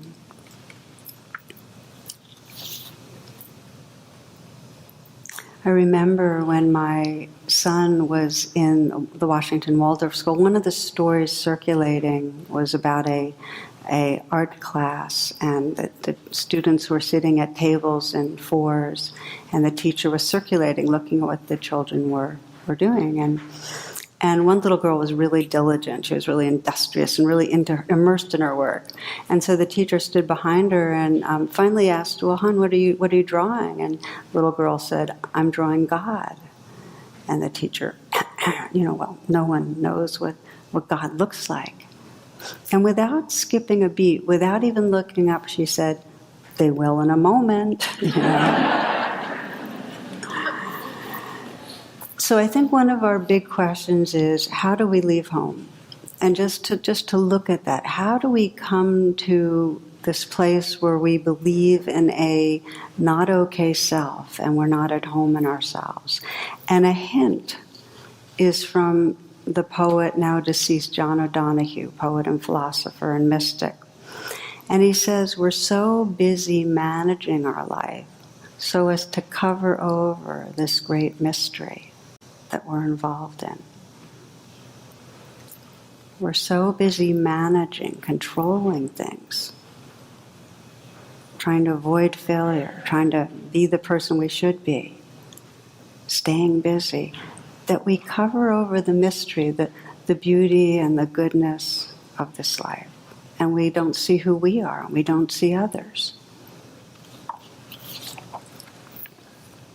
So we can sense that on a very existential level, how that happens, that all beings come into incarnate and have some sense of a boundary that says in here, the stuff in here is organized and senses self, and out there is other.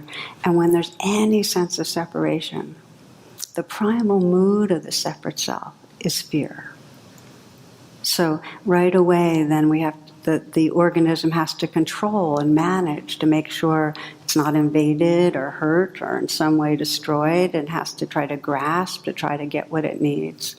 So managing is like the first response to that feeling of separation. And then with humans, we do a lot of conceptualizing. We use our minds to try to manage things.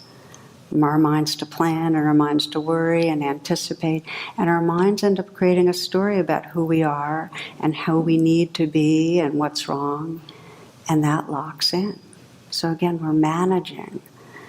We rely on our mind as a map. We believe the map of the mind to be true.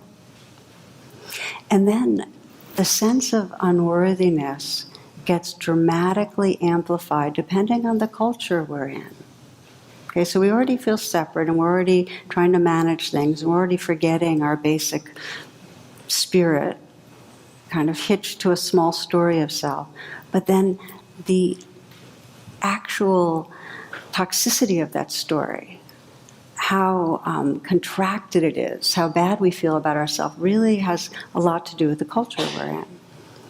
Now, in our culture, the fear of failure is really big because we're a very individualistic culture, and there's not an innate sense of belonging. It's not like a given that we belong. Like, okay, we're all family and community, and yeah, you can make mistakes in doing this and that, but bottom line, we're together. That's not there. So every step of the way, we have to prove ourselves, and we have to prove ourselves in ways that kind of fit the standards that are out there. We compete, and we have this fear of falling short. So one of my favorite readings, if you've been with me for a while, you'll remember this, is called Spiritual Fitness. If you can start the day without caffeine or pep pills, if you can be cheerful ignoring aches and pains, if you can resist complaining and boring people with your troubles, if you can take criticism and blame without resentment, if you can face the world without lies and deceit, if you can relax without liquor, if you can sleep without the aid of drugs, then you are probably a dog.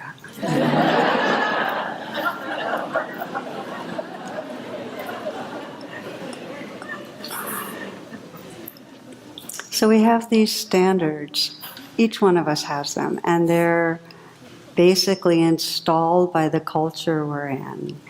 And the message of being inferior, being set up to fail, being not enough is particularly toxic for minorities.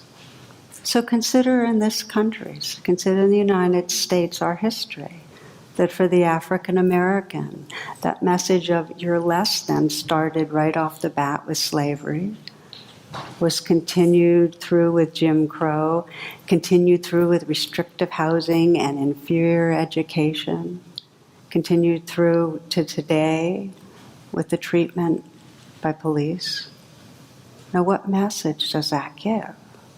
It's a culture saying you're less than, and that's what we internalize.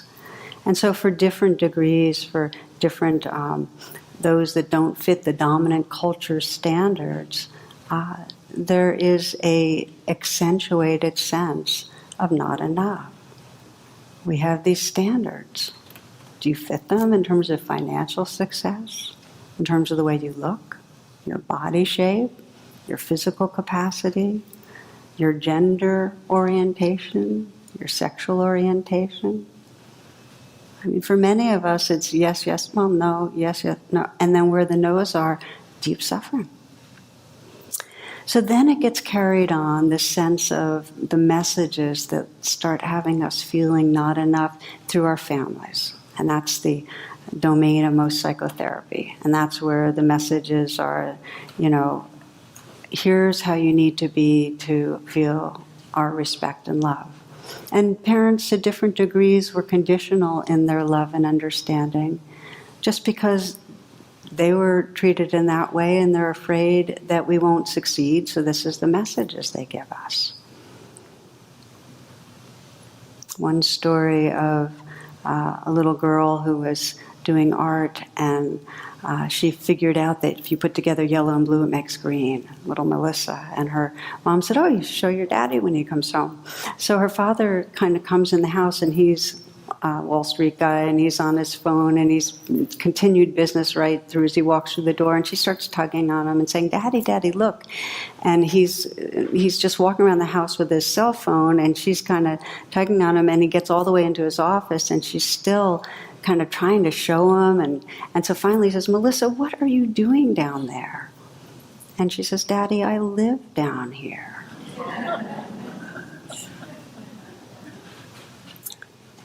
So this was an NPR story, and I heard it, and it really hit me that, sometimes it's not abuse. It's a different kind of a not seeing or a neglect.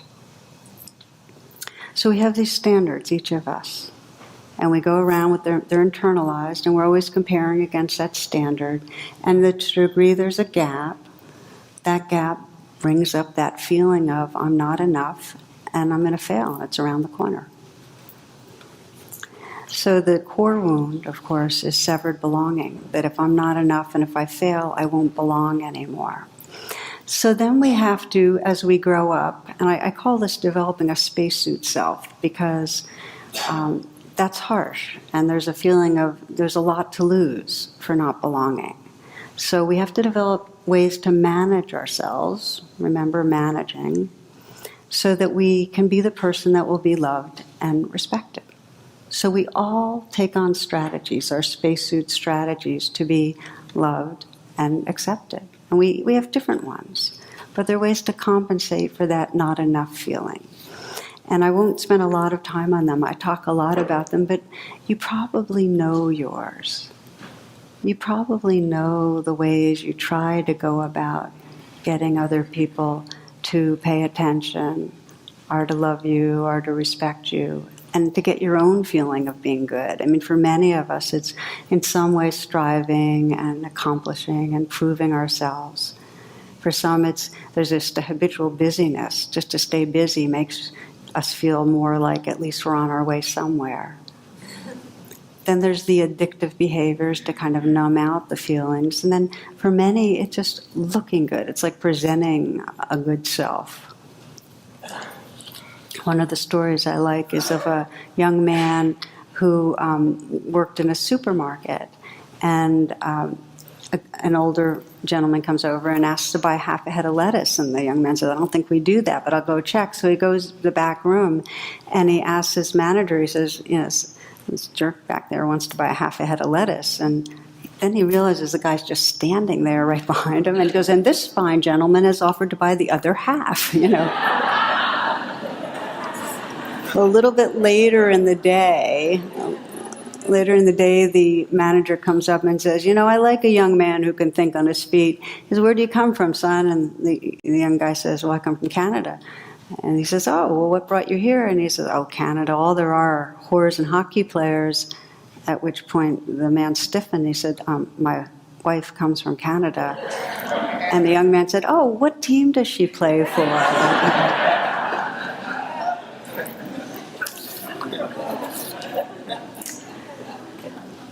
So our most basic management strategy is judgment. And we try to manage things by judging others. It's a way to feel better about ourselves and control others. And then as we began this talk, we judge ourselves. And it's got a positive intention. We're trying to get ourselves to be the person that will be good enough so we'll get approved of and loved. And as we know, it doesn't work that way, because the more we're judging ourselves and the more we're pushing ourselves and trying to get approval and straining and striving and numbing or whatever the strategies are, the further from home we are. The more we've covered over that mystery and that goodness and that heart. We're identified as a spacesuit self. And we forget who's here. You know, one of the stories I've always loved took place in Asia. This huge statue of the Buddha. For many years, it survived through the centuries. Actually, it was not a handsome statue. It was a kind of plaster clay statue. And but people loved it for its staying power.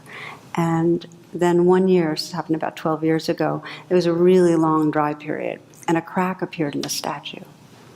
And so the monks brought their little pen flashlights to look inside the crack, thought they might find out something about the infrastructure.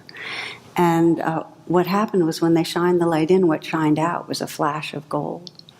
And every crack they looked into, they saw that same shining. So they dismantled the plaster clay, which turned out to be just a covering, and found it was the largest pure solid gold statue of the Buddha in all of Southeast Asia. And the monks believed that the statue had been covered with plaster and clay to protect it through difficult years, much in the same way that we put on that spacesuit to protect ourselves from injury and hurt. And that what's sad is that we forget the gold. And we start believing we're the covering. We believe we're the egoic, defensive, managing self. And we forget who's here. So really, you might think of kind of the essence of the spiritual path is a remembering, reconnecting with that, with the gold, and with that essential mystery of awareness. That's our essence, reconnecting. So the remainder of what we'll explore in this talk is how we wake up from that kind of narrow trance of being a limited, deficient, fear of failing being, and remember the goal, remember what's shining through.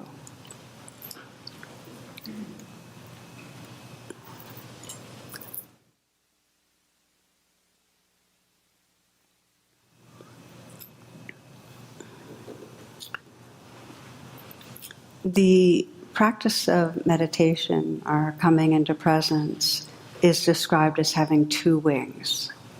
And the two wings are, one of the wings is mindfulness, so that you actually see what's happening in the present moment, non-judging presence.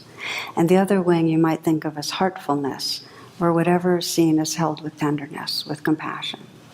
So it's seeing what's here and regarding it with tenderness. You can think of it as two questions. If you ask yourself, what is happening right now? It's like that attention that notices what's going on inside you right now. What is happening? And then the other wing is, and can I be with this? Can I regard this with kindness? So these are the two wings that we cultivate to be able to wake up out of that trance of unworthiness. To wake up out of the spacesuit self and sense that the gold that's shining through. These two wings. And I'll give you some examples. I'm going to give you two examples tonight of how we can directly take these two wings to what's going on inside us and loosen up so we begin to really come home to a much vaster, deeper sense of who we are. And the first story is this. Several years ago, I was at a class, one of these classes, and afterwards a man came to talk to me, and a friend had sent him a podcasted talk, and he wanted to see if mindfulness could help him. And he was an IT executive. So his problem was that he presented, that he said, I'm incredibly impatient and harsh and critical of everybody. And it's really hard because I get feedback from my employees and also from my wife and from my team. So can mindfulness help with that? So this is some years back, we met a couple of times. And so the basic thing I said is, when you get triggered, pause. And I invited him to go through a situation that recently where he had been triggered, and when he was feeling all the judgment and the anger. And I said, the first step of waking up these two wings is you have to pause. And this is for all of us, that the sacred art of pausing is a lifesaver. I've had AA sponsors say that learning the sacred pause is worth 2 years of meetings. And it's not an either-or thing, but it's amazing. If you can just pause, you get more access to your intelligence and your heart. So I said, pause, and then find out what's going on. Instead of doing anything, see if you can find out what's going on in those moments that you're feeling triggered, when you're feeling irritable and judgmental. And so when he paused, he said, okay, I'm believing that things are out of control, that they're going to go wrong, and I'm going to fail. It's like they're doing something, but it's going to cause me to fail. That was what he said. That's what he said. And then I said, and okay, and when that's going on, what's the feeling in your body? He goes, well, it's anxiety. It's like this clenched fist to my chest. So I said, okay, let's just do the two wings now. So you name that. Okay, anxiety. That's the wing of mindfulness, recognizing it and naming it. And then the wing of compassion, just say yes, make space for it, let it be there. In other words, don't try to make it go away, don't do anything, just let it be. So that was his practice, that every time he got triggered, that he could remember, he was to pause, okay, what's going on, feeling it, naming it, and saying yes. And he did it over and over and over again.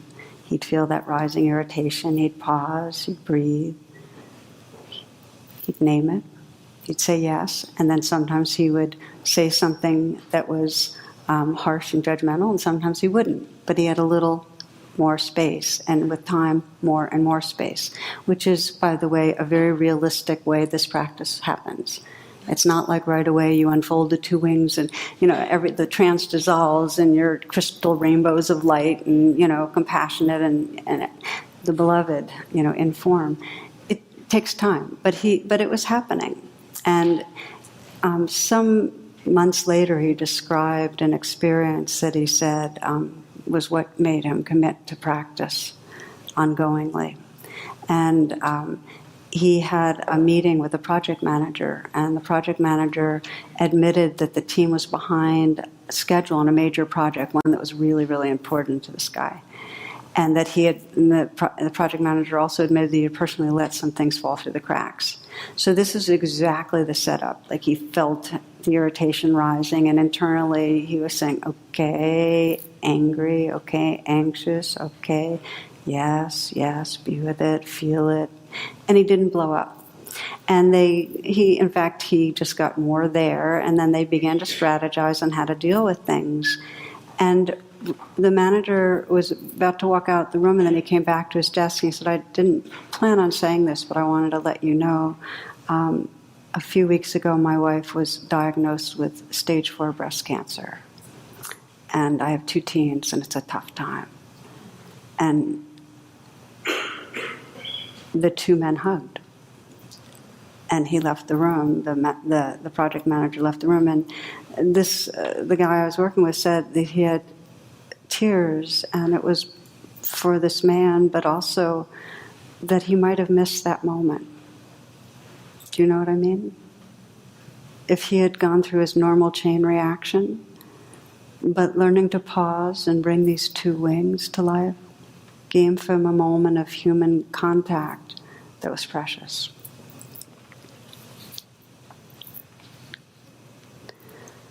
So this is when we are caught, when we are stuck in our spacesuit self, to pause. What's happening? Can I be with this? Yes.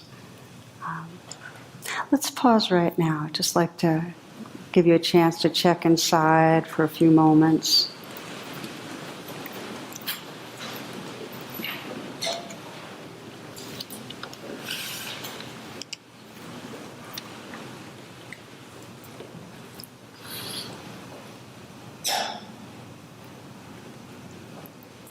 Take a bit of time just to settle, to connect with your senses, to feel your breath.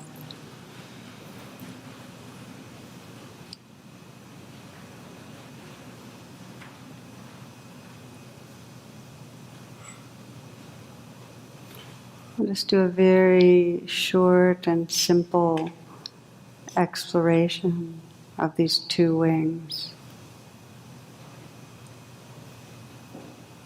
I'd like to invite you to come up with a current situation in your life that brings up difficult emotions. Not something that is traumatic, but something that brings up anxiety or anger, hurt, where you react in a way perhaps that you wish you wouldn't.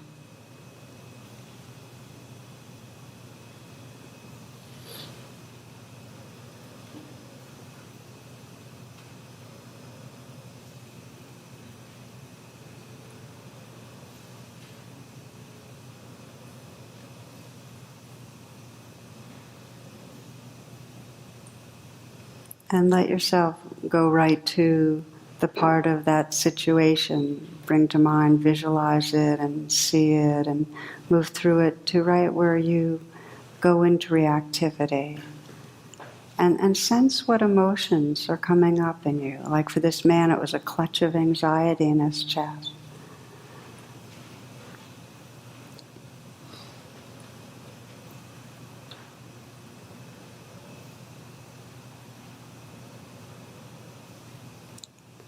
And take some moments to sense when you typically react, when you start to manage things by either lashing out or turning on yourself,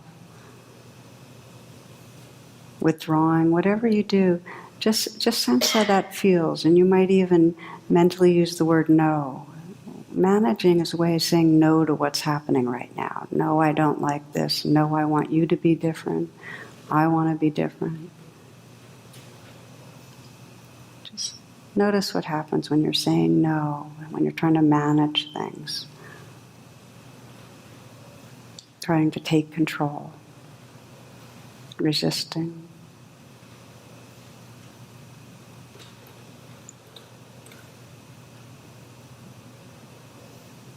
So you're get connected and aware of what the feeling of no is like when you're reacting in a tight way from your spacesuit self.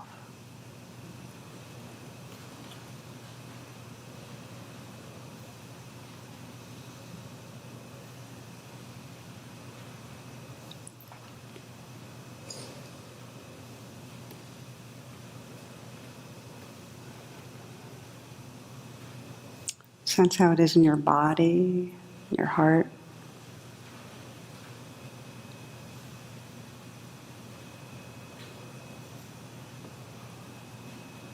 And then take a few full breaths. Call this a state interrupter. Just kind of breathe and feel your body right here fully. But let the same situation be in your awareness. In fact, again, let yourself remember the triggering, what gets you going, and what the worst part about this is. See if you can feel in your body where it lives.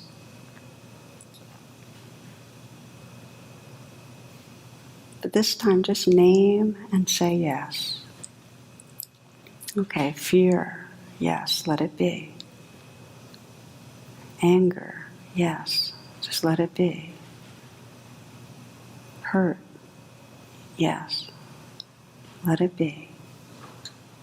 So you're really giving permission to your body and your heart to feel what it feels. You're not saying yes to about the other person's behavior. Yes is a way of allowing and letting be the life inside you. Let it be as it is. It's very brave, very permissive, very allowing. Yes.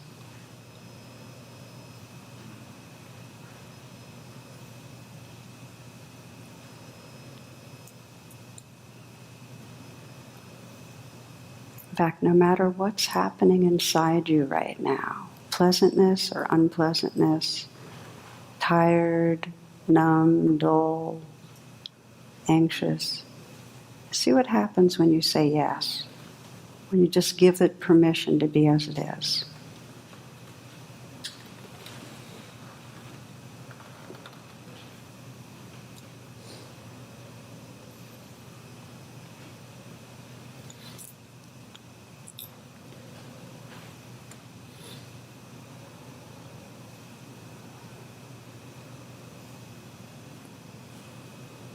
And you might sense in the days and weeks to come when this situation arises that it's possible for you to pause and awaken the two wings. That you can pause and really ask what's happening and name your experience inside you. And you can say yes to the experience and give it more space. And notice perhaps there's more openness, more flexibility, that you're more at home in yourself when you haven't managed and gone into the old behavior.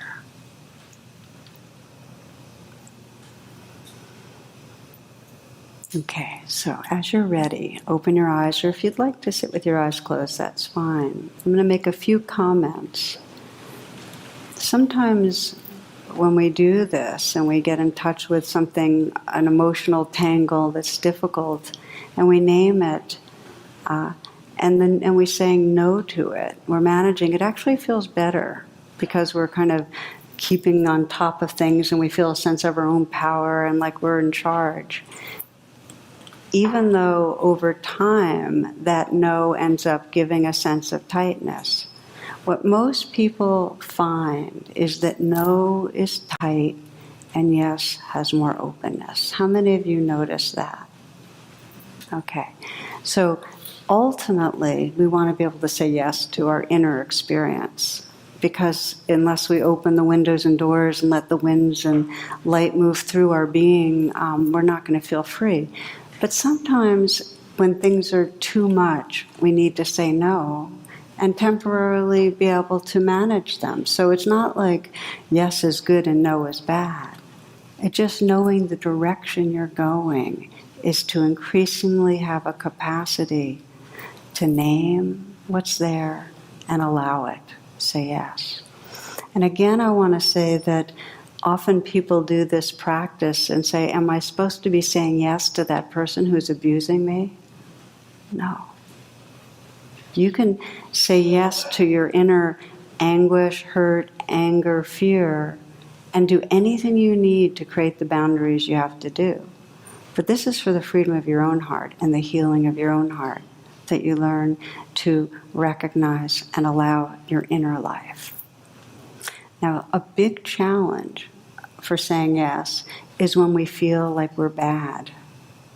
If we feel like I'm a flawed person, I can't say yes to that. I can't say yes to this shameful feeling. It's too much.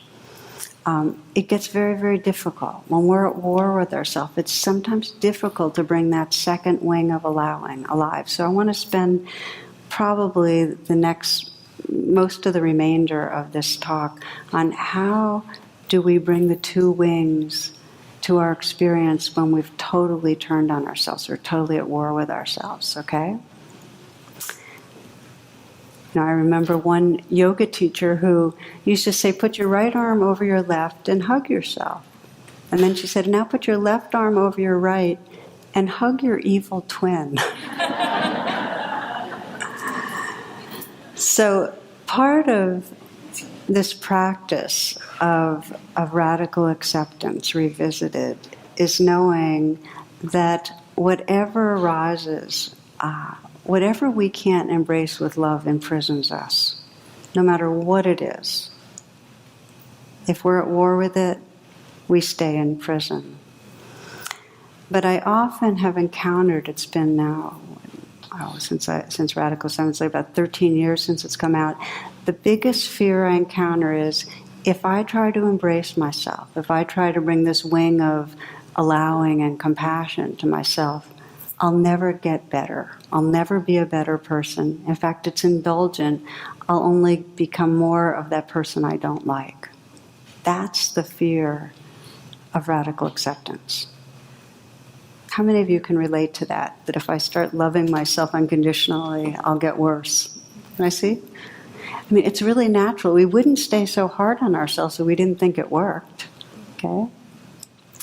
But I often quote Carl Rogers, psychologist Carl Rogers, who said it wasn't until I accepted myself just as I was that I was free to change.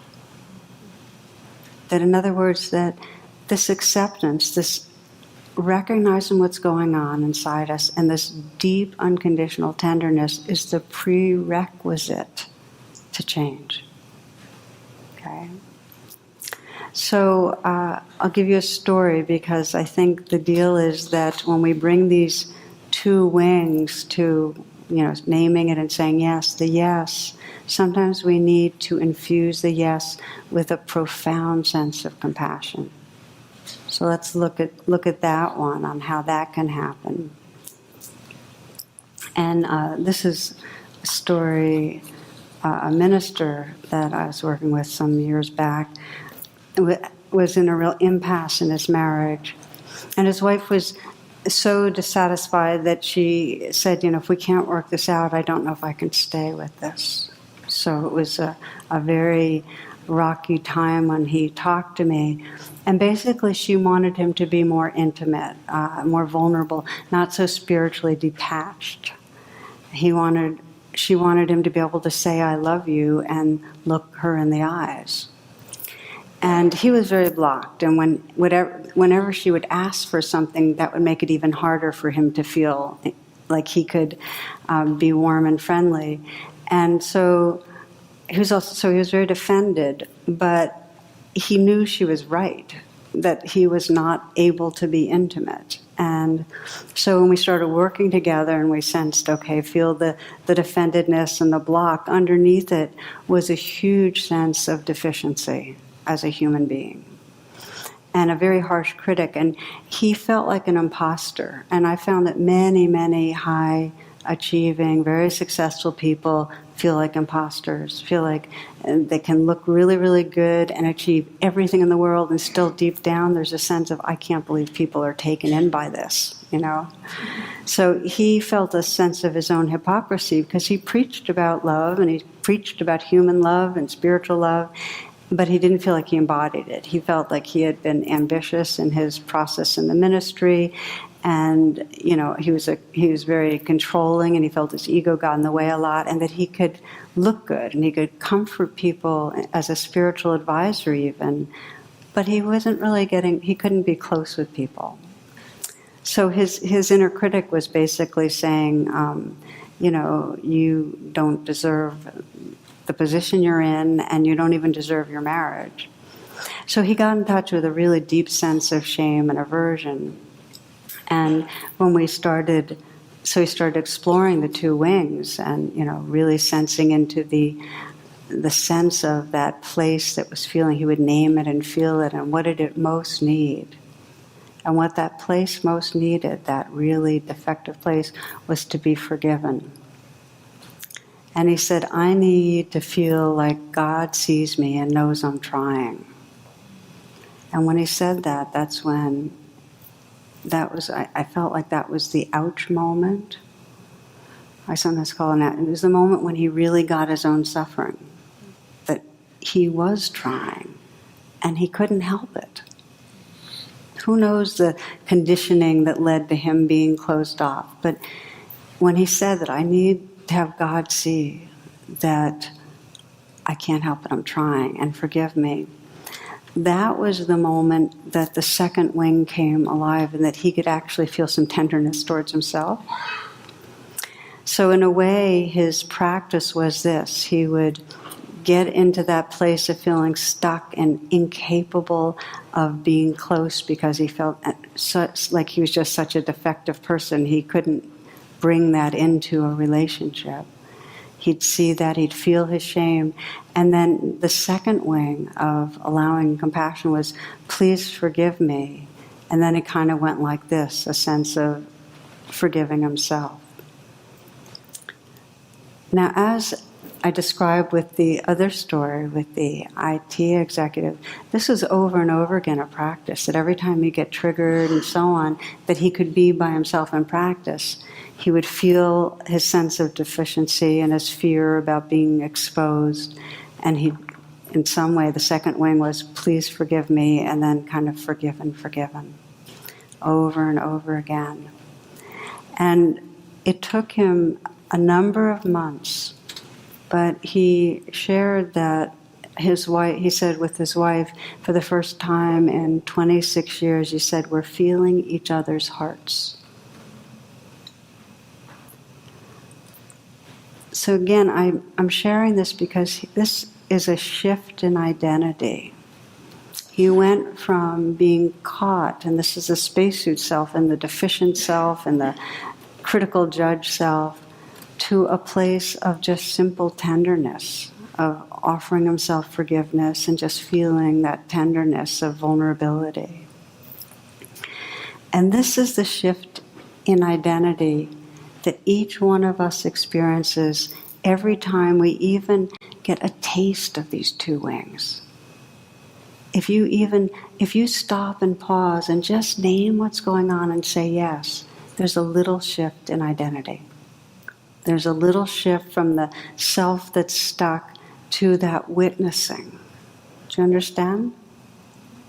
Just to name it and say yes, you move from being inside the story of the defective self to that awareness that's noticing and kind, even a little bit. This is a poem by Pesha Joyce Gertler. Finally, on my way to yes, I bump into all the places where I said no to my life, all the untended wounds, those coded messages that sent me down the wrong street again and again.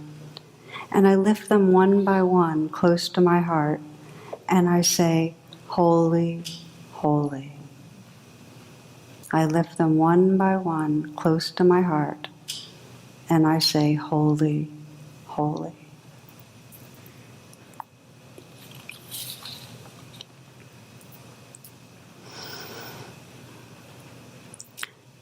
So in this reflection for this class, we're really exploring a key dimension of what's called the Bodhisattva path, the path of spiritual awakening beings.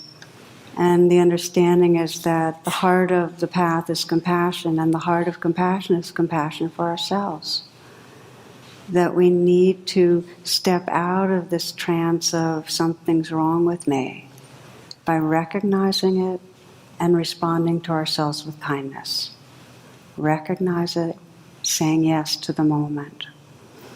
And when we do that, when we're able to regard our own being with those two wings, then we start looking around and we see past the spacesuit self of others. You know, initially others look like the ego self that's protecting and defending and managing. We see other managing egos.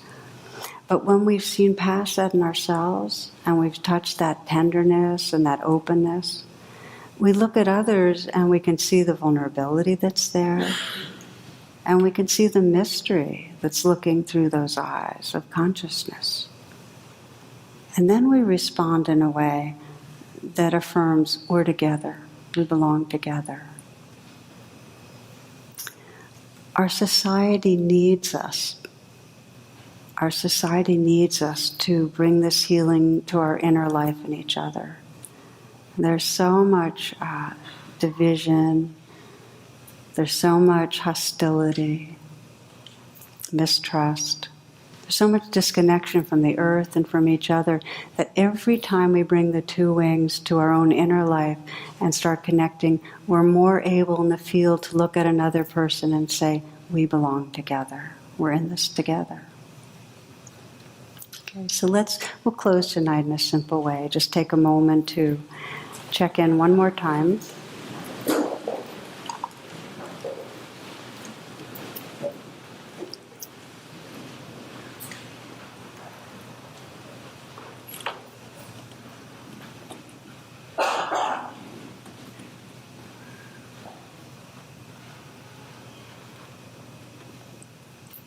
And just to feel that inquiry, feel into the inquiry, is there anything right this moment between me and feeling at home in myself, at home in who I am? And just sense if there's any way that you're making yourself wrong, any way that you're at war with yourself that you're aware of right in this moment.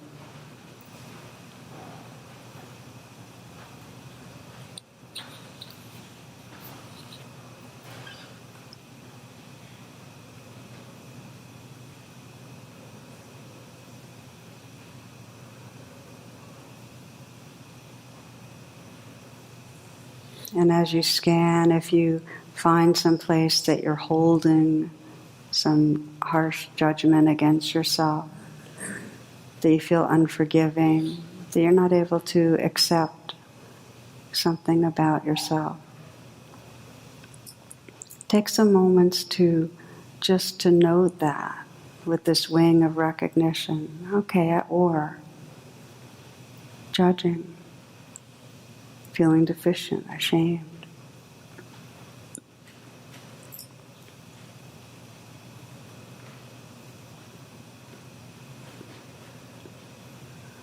And you might sense how that the place in you that feels deficient or wrong or bad, what it most needs right now. What's the quality of heart that it most needs?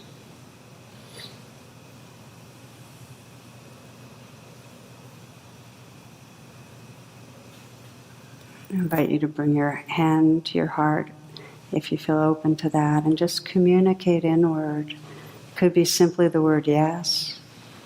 It's okay, you're here.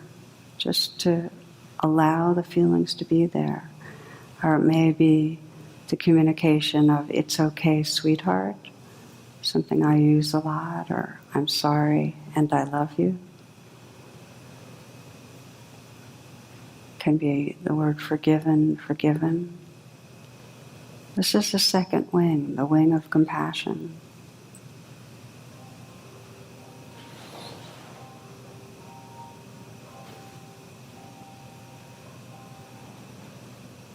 Finally, on my way to yes, I bump into all the places where I said no to my life, all the untended wounds, and I lift them one by one close to my heart, and I say, holy, holy.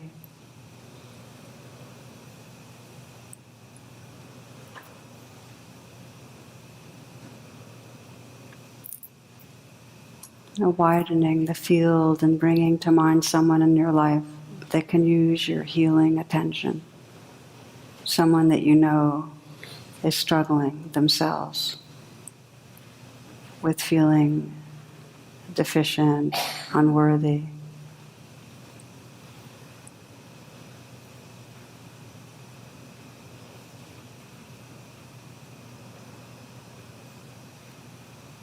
And sense that you could feel that person living in your heart. Just recognizing the suffering and the vulnerability of feeling not okay. And just the way you put your hand on your own heart, sense that energetically you could put your hand on that person's heart or cheek or embrace them and send a message of care. Whatever message you sense would be soothing or healing.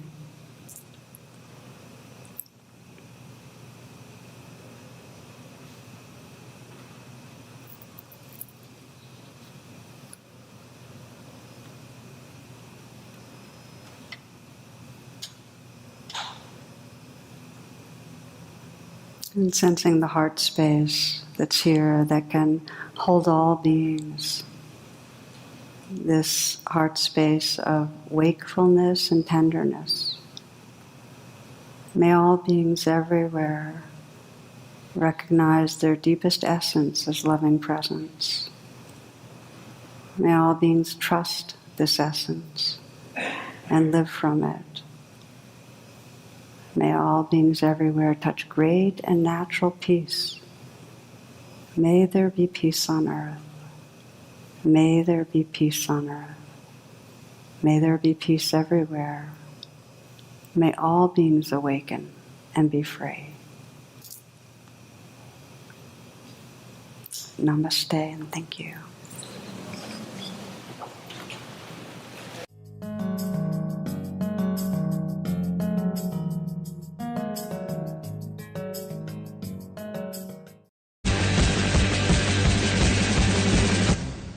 Glastonbury is the festival of the people, and I think it would be very nice if the festival wished His Holiness a happy birthday.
Okay, are you ready? Happy birthday to you. Happy birthday to you. Happy birthday. Happy birthday to you.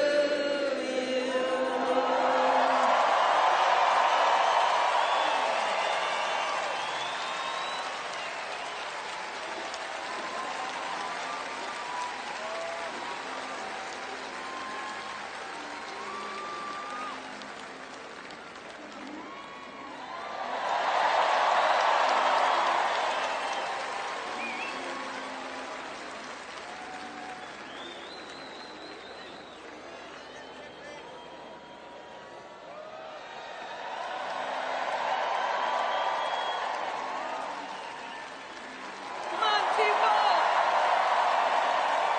Let him hear Glastonbury.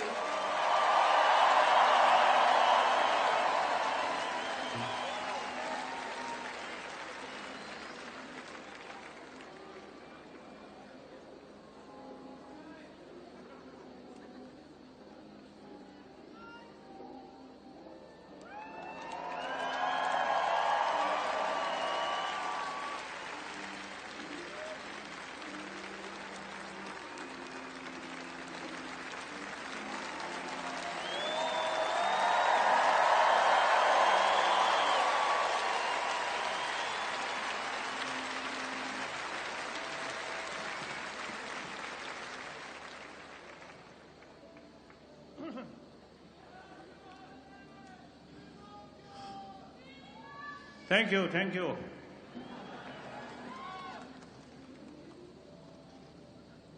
Dear sisters and brothers, I really appreciate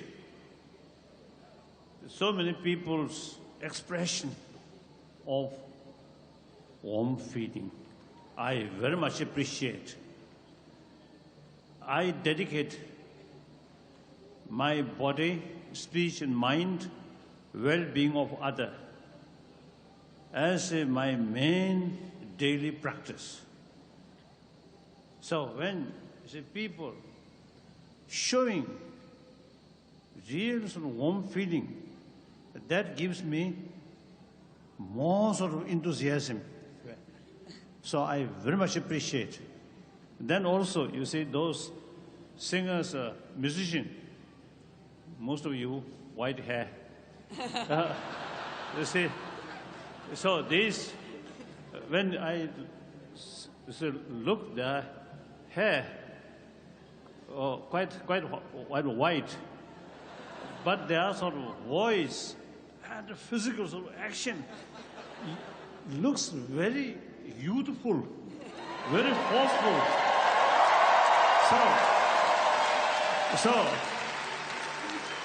So that gives me encouragement. Myself now 80-year-old, but I should be like you, more active.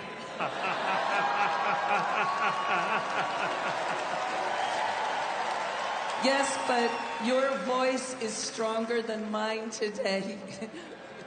Thank you. So now we all, same human being, we all want a happy life. Actually, each day is new day, new birthday. So we, every morning when we wake up, think, now this new day, birthday, I must carry this birthday, happy sort of day. And in order to be happy day, keep here more compassionate feeling, sense of concern of others' well-being. That's the ultimate source of happy mind, happy feeling. That brings self-confidence. That creates honest, truthful. So your life, that new day become more meaningful day. Through that way, that day carry transparent. That brings trust. Trust is the basis of friendship. We are social animal. Friendship, very important. Friendship cannot buy by money or cannot bring by force, only warm-heartedness. So that, I practice that. So I want to share with those good wishes. Thank you. Thank you very much. Thank you. Thank you. Thank you. Thank you.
Anger equals gasoline on fire. Kindness equals putting out the fire. Anger and brainwaves. Did you know that you are your own chemist? Depending on your thoughts and emotions, over 1,600 different chemicals can be released to the body. This has been known for thousands of years.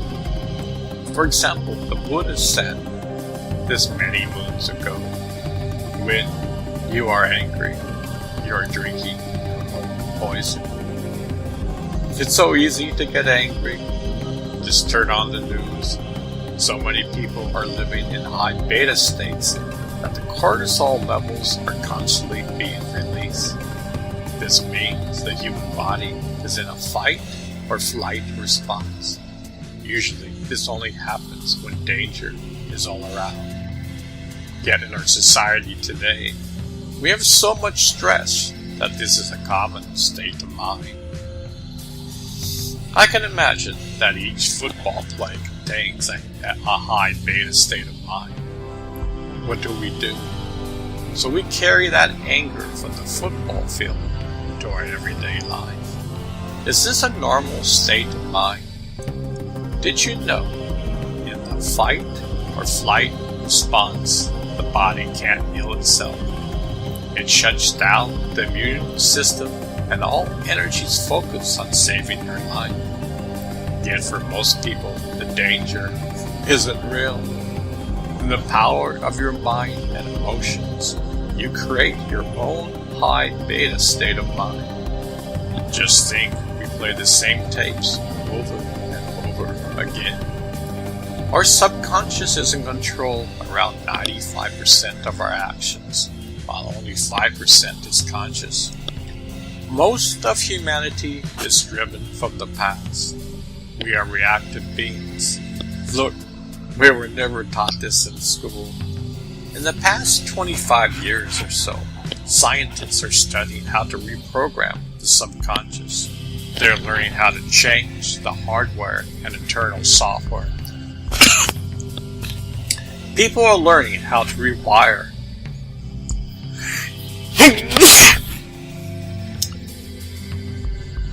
People are learning how to rewire the neural networks in our brains. When a man begins to do so, he advances to the next level in the video game called life. Most of humanity stays at the same level. They never advance. We act and respond to each and every event in life. It's automatic. It's part of our habits and personality. A proactive being is one who lives in the center of the hurricane. The hurricane force winds of the mind are present, while one is perfectly calm. Look at Jerry Lopez. He took off on the most dangerous waves at that time at the Banzai Pipeline. He was cool, calm, and collected. He surfed in a Zen state of mind. Scientists have been using instruments that measure the various brainwave states for around 30 years. They are getting quite sophisticated. Take, for example, Joe Dispenza. He travels all around the world and has a group of scientists that travel with him. He teaches people to enter the Zen state of mind, or known as the quantum field. Each participant is wearing a device that records the different brain waves. He is training his students with training wheels so they can learn how to do this in their everyday life. I see the world of mystics and scientists are merging. Both are talking about the same thing. Exciting times is ahead of us.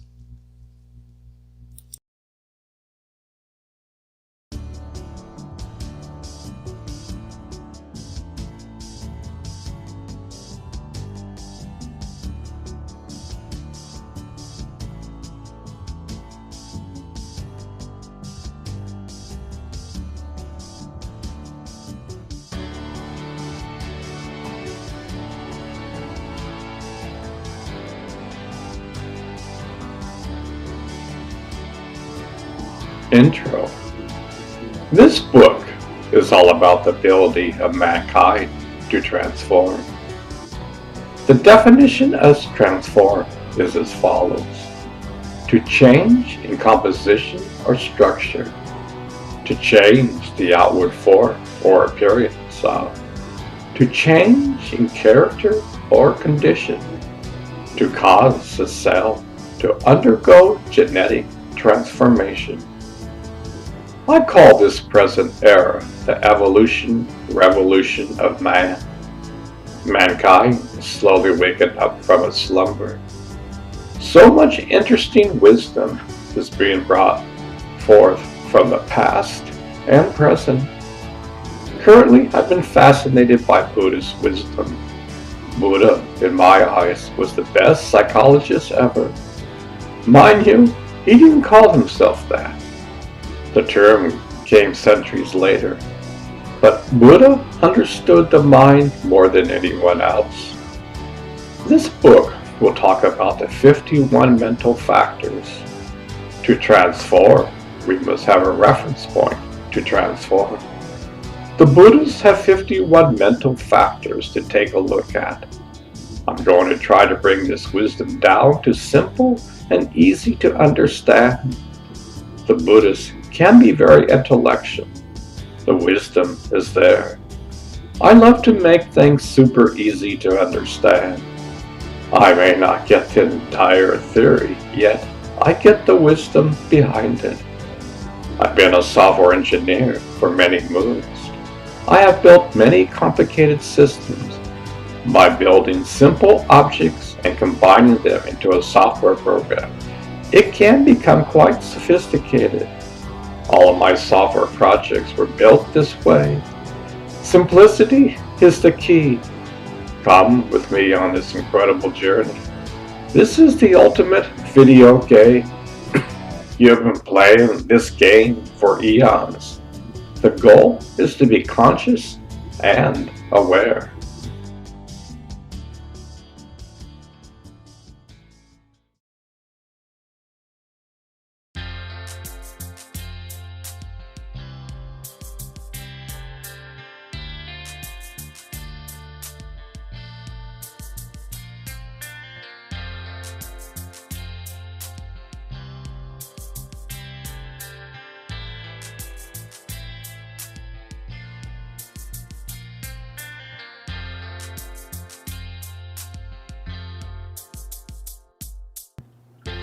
Dog training for the mind.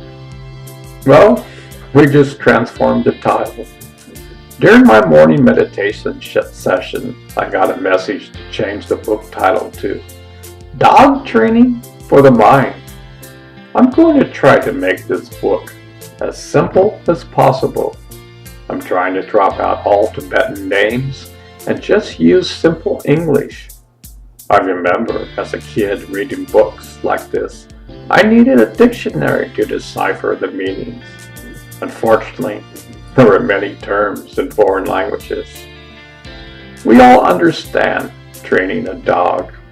You buy a puppy and quickly learn the dog needs to be trained. Nobody loves a constant barking dog.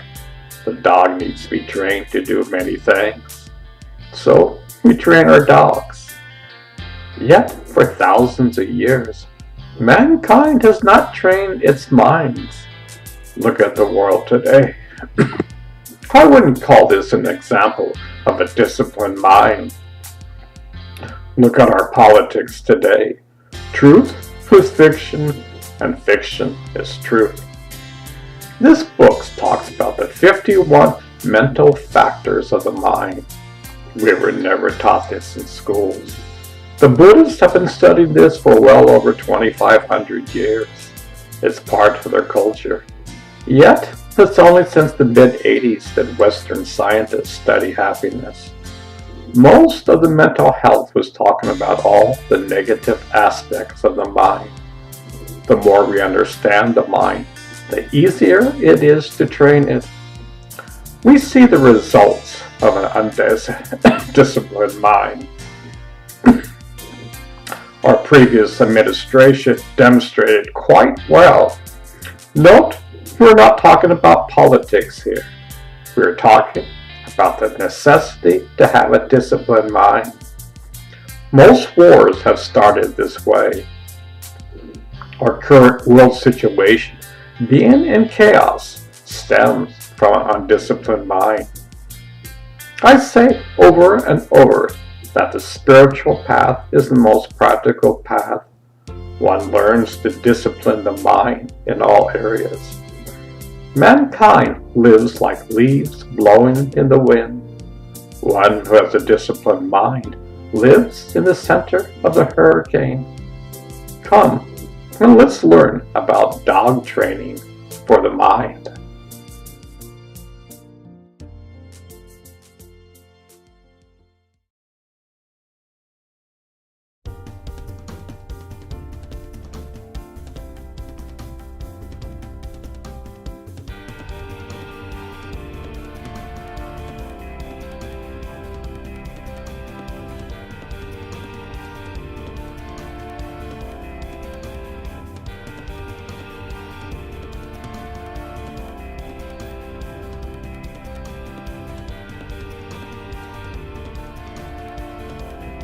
Transform.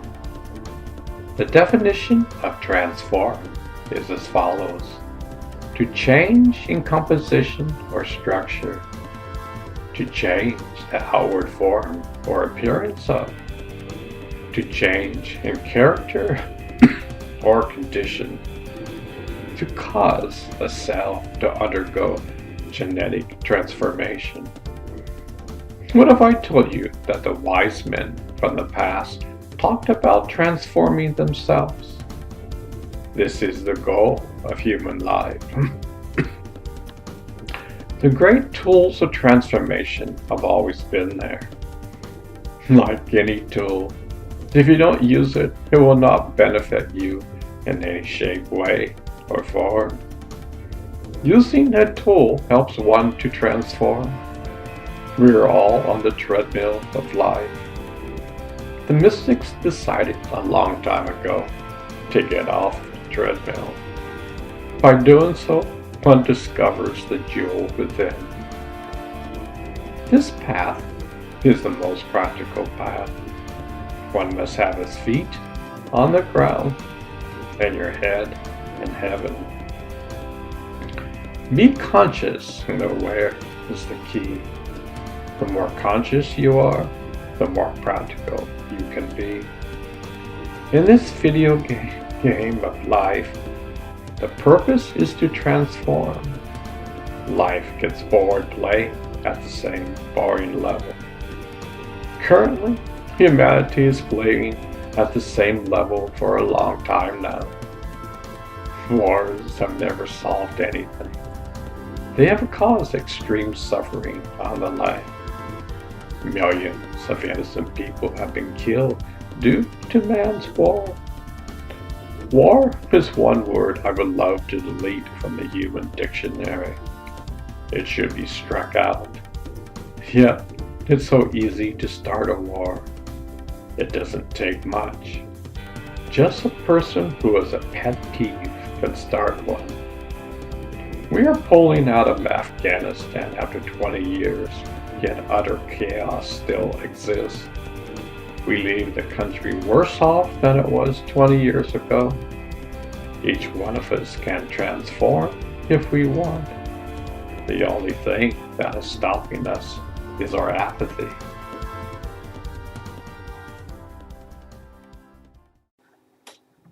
One of my favorite expressions is, you are the universe. You just don't know it. What a powerful expression. Does that excite you at all? We are so much grander than what we think. Most people would probably say, I don't believe it. I've been meditating for many moons. In fact, since day one, I love to meditate. My intuition tells me this is true. Wherever I go, this experience goes with me. In the beginning, I would meditate on God. After some point in time, God meditates on me. That same energy that is made up of the universe lies inside of me, and I'm aware of that. That energy is pure kindness.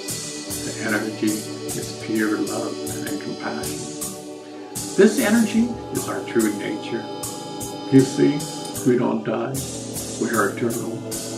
Our bodies will die, and we will live forever. Meditation is the link between man and the universe. Imagine having a URL to God. If you don't have that URL, you can't go to that website. But if you enter that proper URL in your browser and hit enter, presto, you're at that site. Meditation is the URL that you enter into the browser of life. Mind you, this webpage is always changing. It's not a static site. All the knowledge of the universe lies there. But to tell you the truth, the main key is to transform yourself and become a better person. It's like taking a shower. This is not some ordinary shower. This is a shower of kindness. This is a shower of love and compassion. This is a shower of patience. Slowly, I mean slowly, one transforms. One begins to pull the negative weeds within. Weeds such as anger, greed, war, and on and on and on. Nobody gets a free ride in life. Everybody is responsible for their actions. We must be conscious and aware every moment of our lives. Life is like a video game. At each level you play the game becomes more interesting and exciting. Imagine life throws you a curveball. Someone says something to which you don't agree with. We see this all the time. Just look at people flaming each other on Facebook. Now think that in this video game of life, the picture throws a curveball your way to see how you will react. If you react and flame someone, you get a strike. If you don't react and simply smile with kindness, you hit the ball out of the park. You then go to the next level in the game of life. This person loves to play the video game and is aware of the steps he takes day in and day out. We have never been trained in this game. We have never been taught that this video game of life exists inside of ourselves. We just constantly react to situations. We are like a ship without a rudder. The goal of this video game is to become like the universe. The universe is kind. The universe is love and compassion. The universe doesn't judge us. The universe doesn't say, look at how many strikes are against us. The universe says, you have free will, so why judge? Yet this video game of life provides all the necessary levels where you know this is a divine game. Bugs Bunny once said, don't take life so seriously because you will never get out of it alive. I like that. Don't take life so seriously. Be like the sun in the sky. Just shine. Don't react to every situation. Yet when dear old Bugs said you would never get out alive, the great video masters of old have a different story. They said you could be aware of your true nature while you are alive.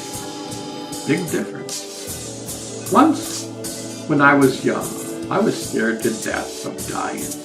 I was told when you die that you simply vanish and never become aware again. I didn't like that story, so I spent many moons in pursuing this answer. To be frank, I still don't want to die.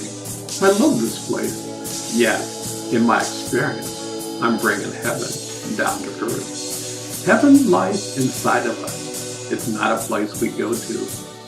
Heaven is a state of mind. Depending on how we are proactive and aware, or simply reacting in this video game of life, will correspond to our state of mind.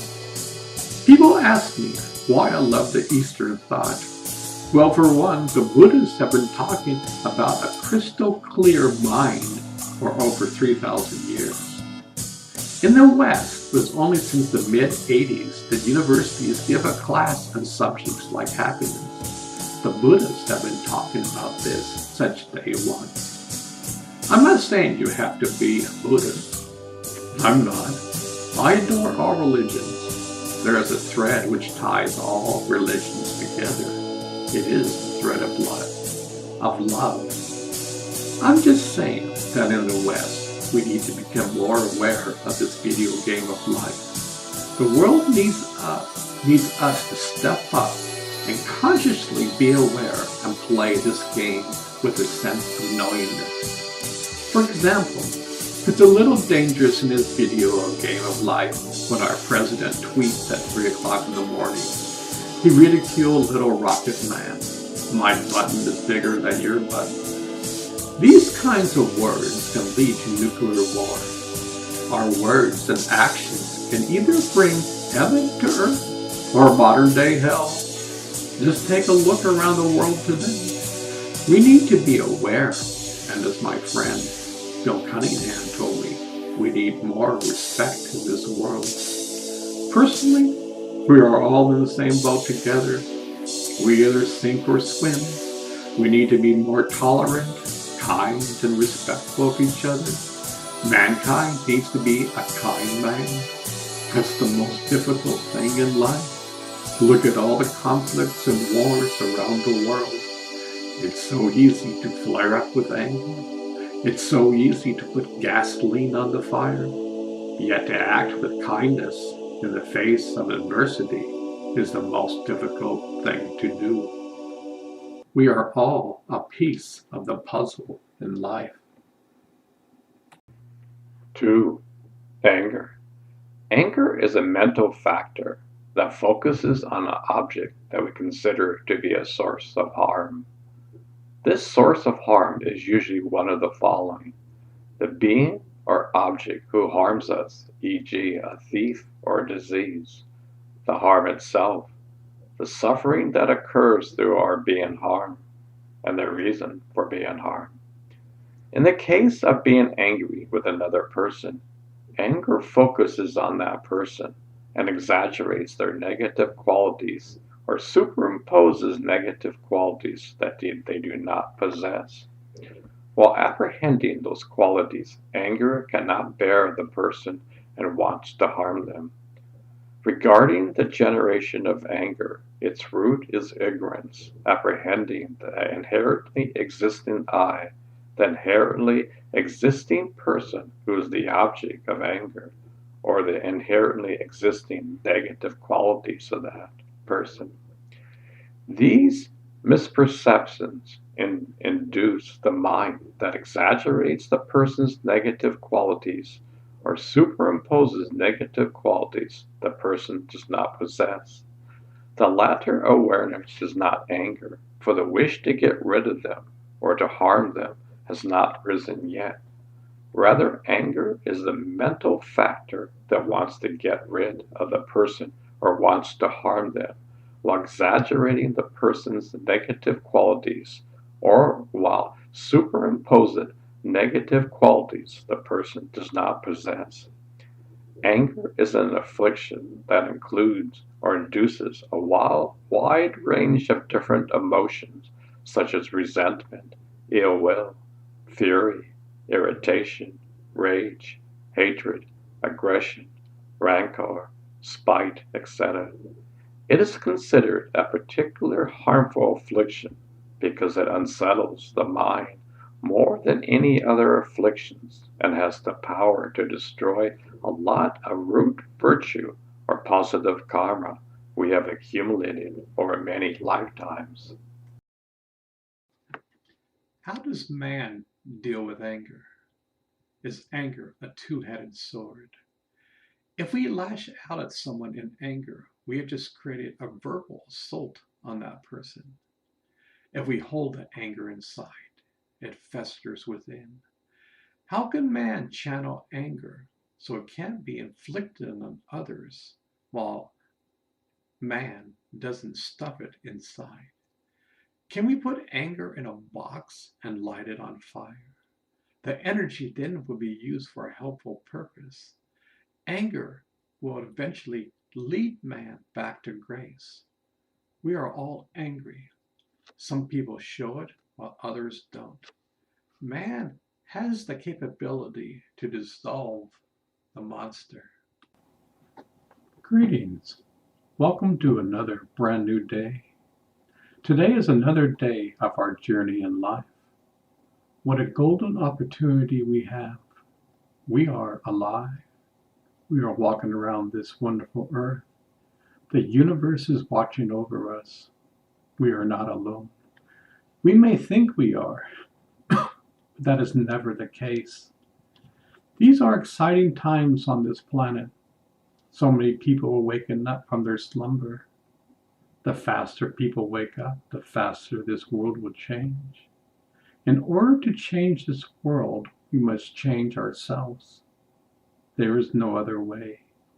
I can't change you, and you can't change me. That's the truth. Ultimately, we are on this planet for our own evolution. As a raindrop returns to the ocean, we return to our true nature. Yes, this takes time. Fortunately, today we have so many different factors on our side. We have reached a turning point where the light is shining so bright. Darkness is going away, but not without a fight. It knows it's a losing battle. Did you know that kindness is more powerful than anger? It's so easy to get angry. Look at Facebook today.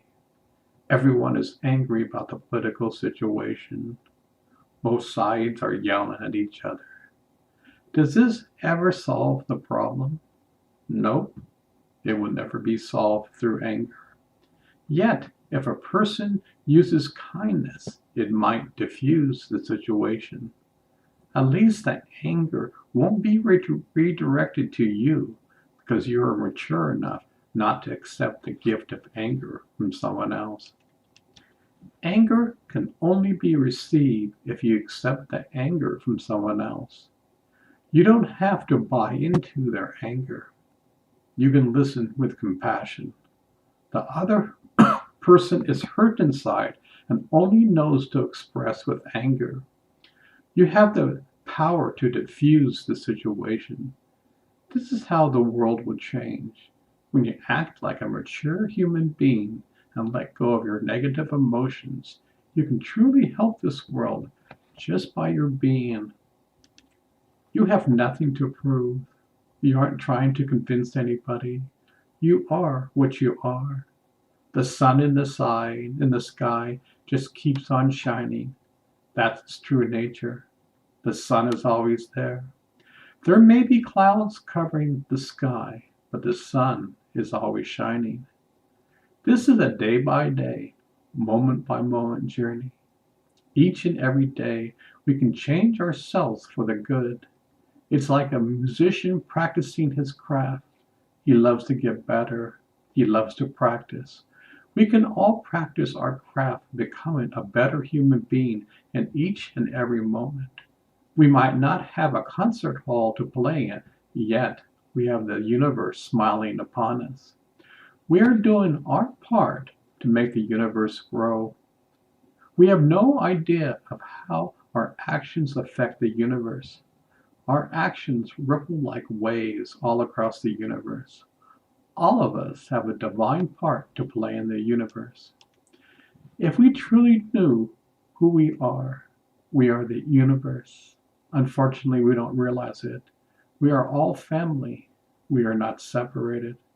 There is a thread of love tying us all together. This is the journey we are on. No judgment is made if you don't want to hear about this. All of us are welcome back to the Creator when we die. God does not judge. You judge yourself. God does not judge. There is a spiritual evolution going on.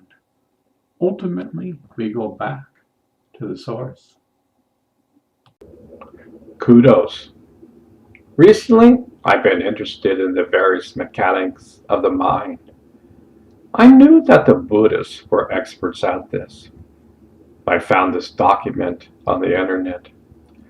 My baseline information came from this document. I was very impressed by it. I took this document and added some of my own commentary to it. This is from their website, Tushita Meditation Center. Tushita is a center for the study and practice of Buddhism from the Tibetan Mahayana tradition. We're located in northern India, in the forested hills above the town of MacLeod, Ganji, Dharamsala, the seat and exile of His Holiness, the 14th Dalai Lama. I'm not sure who wrote this document. The Tibetans have been using this document for centuries. Dear Tushita Meditation Center, recently I've been interested in the various mechanics of the mind. I knew that the Buddhists were experts at this. I found this document on the internet. My baseline information came from this document. I was very impressed by it. I took this document and added some of my own commentary to it. This is from your webpage. Could you please tell me who wrote this wonderful document? I would love to give the author credit. Any background info would be appreciated. I'm including the PDF and audio for this book. It's a book in progress. I publish my work for free. I would love to do a Zoom Day session someday if you're open to it. Richard Fletcher. The most difficult thing in life is the following: love over anger. It's so easy to be angry. It's so easy to blow up. Yet to be in the eye of a hurricane is most difficult. To have love over anger is probably one of the most difficult things to do. Yet all the great masters have taught this. At this moment, America is consumed by the fire of anger. We need to calm down and dissolve the fire within. We can do it. This message needs to get out there. We need a wake-up call. Our nation needs to be more mature towards each other. Remember, we are human beings.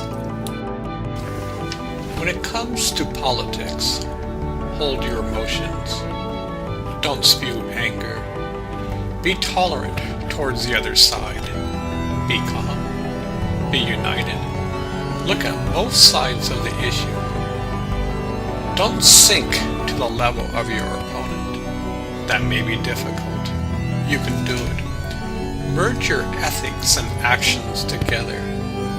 Don't speak whatever comes to your mind. Stop, look, and listen. There is an art to holding back your anger. Unfortunately, we are throwing stones at each other. In order to change America, we must be united. We must become one regardless of our points of view.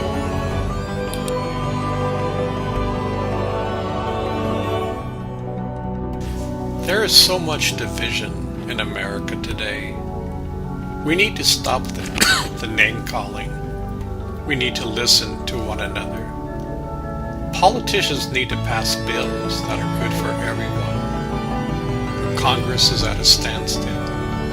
Both parties have hatred for one another. How childish. You're here to serve the people, not yourself. You have created the division in America. Do you see that? What examples do you set? During the last administration, even before the president was in office, you said you would stop all of his actions. The American people must vote for those who truly want to serve. We don't need professional politicians. Maybe we need term limits.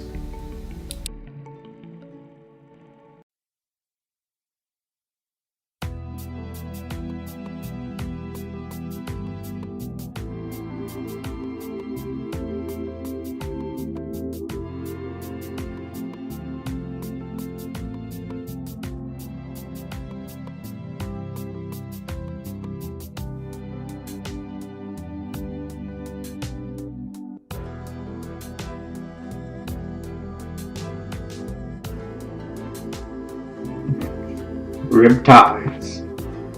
The ocean is a powerful thing. The surfer loves the riptides. The common person might drown in one. It's a matter of perspective. For a surfer, the riptides means he can use the ocean current to paddle out to the lineup. A person who's oblivious to the power of the ocean gets caught in the riptide. Hopefully, a lifeguard can save him. For the surfer, he gets the wet ride of his life. The other person gets into a scary situation and is fighting for his life. A wise man is a surfer who understands the inner wave within. He knows the connection between the mind, body, and soul. Meditation just shows him where to paddle out. He uses the riptides of the mind to paddle out to the lineup. Once there, he waits in silence to catch the wave of life. True harmony exists. The surfer and the ocean are the same. Some of humanity is caught in the riptides of anger. They will go to extremes. They can't see the forest from the trees. Even after storming the Capitol building, they believed it was the right thing to do. There is a huge difference between being caught in the riptide of anger and the ocean itself. Only through silence can one understand.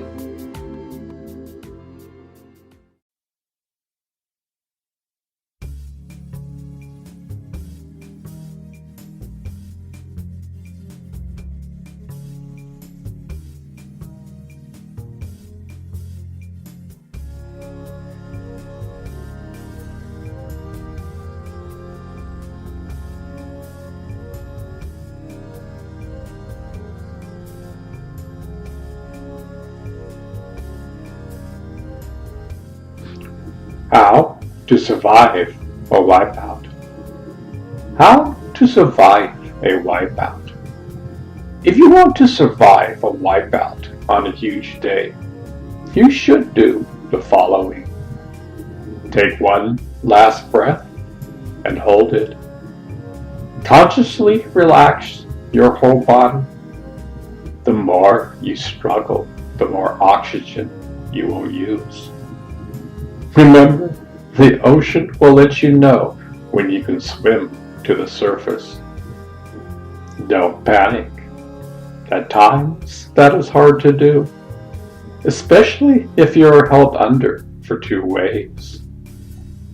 As a nation, we just experienced a huge wipeout at the Capitol building. The last time this happened was during the War of 1812. As a nation, we must unify. The time is of utmost due to our anger. Our whole Congress could have been killed, including the Vice President. We must listen and respect each other. Our daily news must do this. We almost jumped off the cliff into the ocean. Our democracy is at stake. We must return to kindness. Our nation has been putting gasoline on the fire. The same principles of surviving a wipeout are for our nation to survive. We must take a deep breath. Relax. Don't fight. Appreciate that we are Americans. Forgive all. Change your mindset. There are no enemies. We just create them. We all want the same things. We just have a different way of seeing it. Both ways are correct. Imagine the good. If both parties and Americans did this, we could see then a better picture. Otherwise, we get stuck in our ways and nothing ever gets done. There's a golden opportunity at hand. I have faith in my fellow Americans.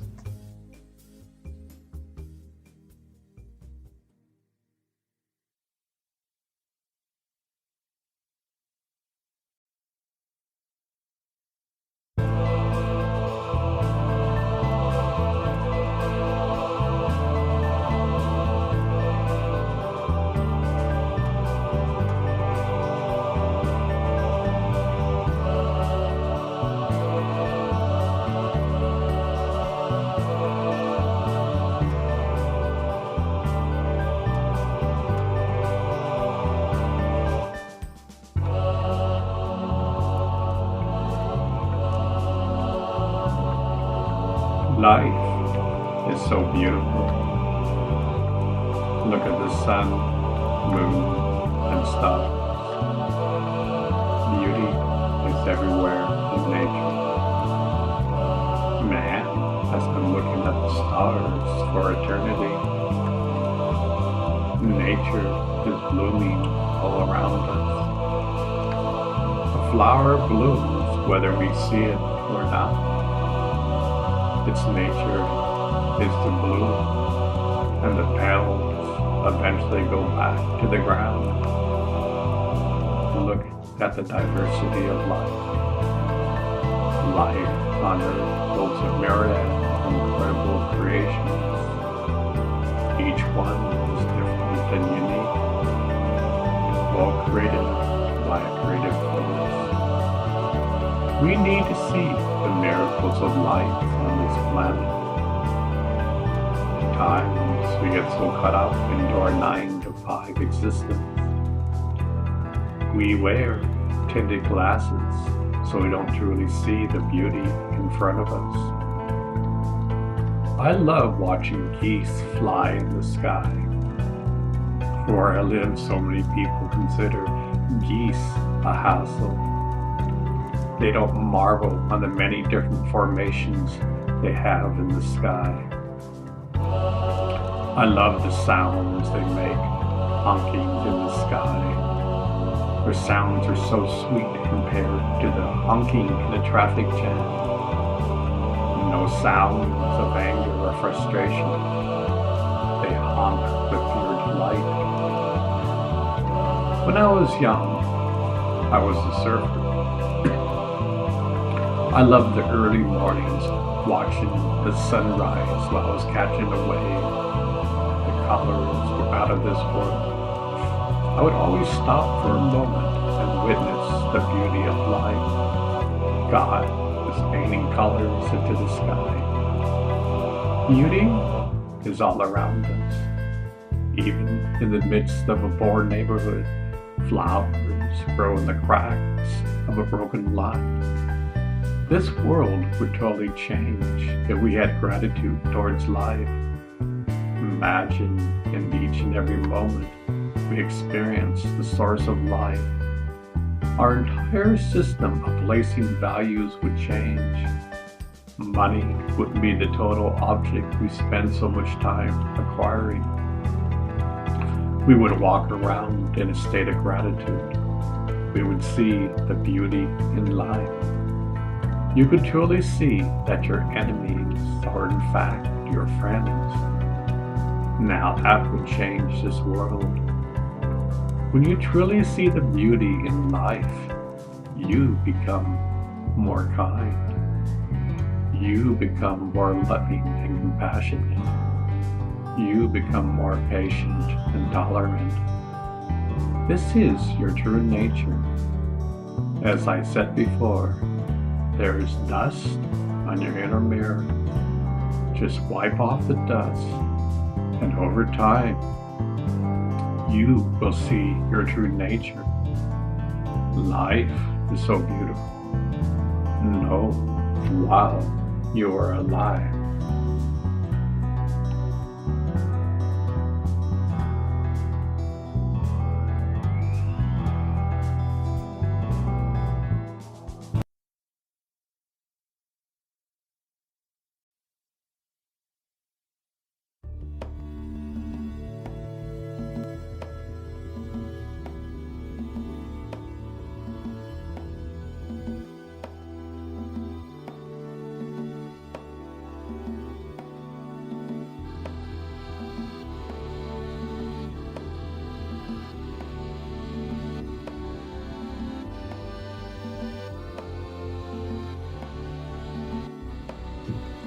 State of anger.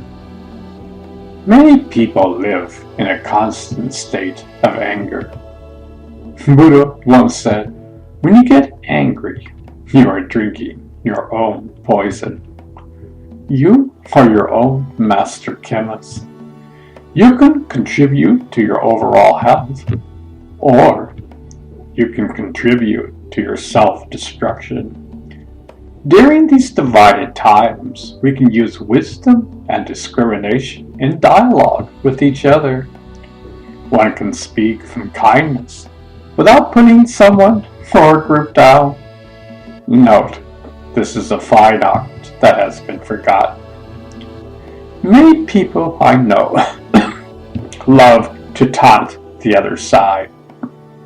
They get great pleasure from this, yet it displays a totally immature state of awareness. There is a thread tying us all together. Bullying, taunting, and making fun of others has been going on for thousands of years. It's so easy to do. Yet, being kind in the midst of chaos is another story altogether. If we want this world to be in a better place, we must be kind. This means in each and every moment. We choose our state of mind. Nobody can change it for you. Do you enjoy the current state of worldly affairs? Do you love the division and chaos it brings? Only you can change and make the world a better place. Throw away the anger. Your anger is like throwing kerosene on a fire. Your anger is only hurting yourself. Facebook lately is full of anger. It's full of frustrations. How do we go beyond our anger and yet talk about the problems that face us in the world today? How do we talk like mature adults? How can we talk like when we are all united. Yes, we have different points of view. How can we talk without putting someone down? If all of us would stop being so angry, maybe we could calm down and see different solutions. Peaceful solutions. We can all do this. Anger is not the solution. Have you ever been bitten by a mosquito mind? The mind itches and you are bothered by something. Yet you don't know what it is and you feel off-centered. You can't pinpoint what's going on. Did you know that meditation and paying attention to the itch will soothe it away? Meditation will help focus where the itch is. Once you can see it, if you can focus on it and embrace it, once you embrace it, it will disappear. The Buddhists were the original psychologists. They have been studying the mind ever since Buddha was around. They are experts in positive mental health. Did you know it was only 30 years ago did Western psychologists study positive mental health? We need, as a society, to have a positive mind. How the world would change for the better. What is the true nature of the mind? Before a person begins to meditate or contemplate, most likely the question is never asked. Most people would say, I never asked that question. Yet, that is probably one of the best questions you can ask yourself. What is the true nature of the mind? Have we discovered it? All the great masters have taught about it. Why do we have so many mental problems? Is there a correlation between the mind and body? Have we forgotten our true nature? I'm missing something inside. I don't know what it is. Why do I feel happy about obtaining something, and 6 months later I could care less about the object I attained? Why do I feel like there's a small mosquito is inside my mind? There's a small, constant irritation buzzing in my mind. Why do I act so irrational? Why do I fly off the handle so easily?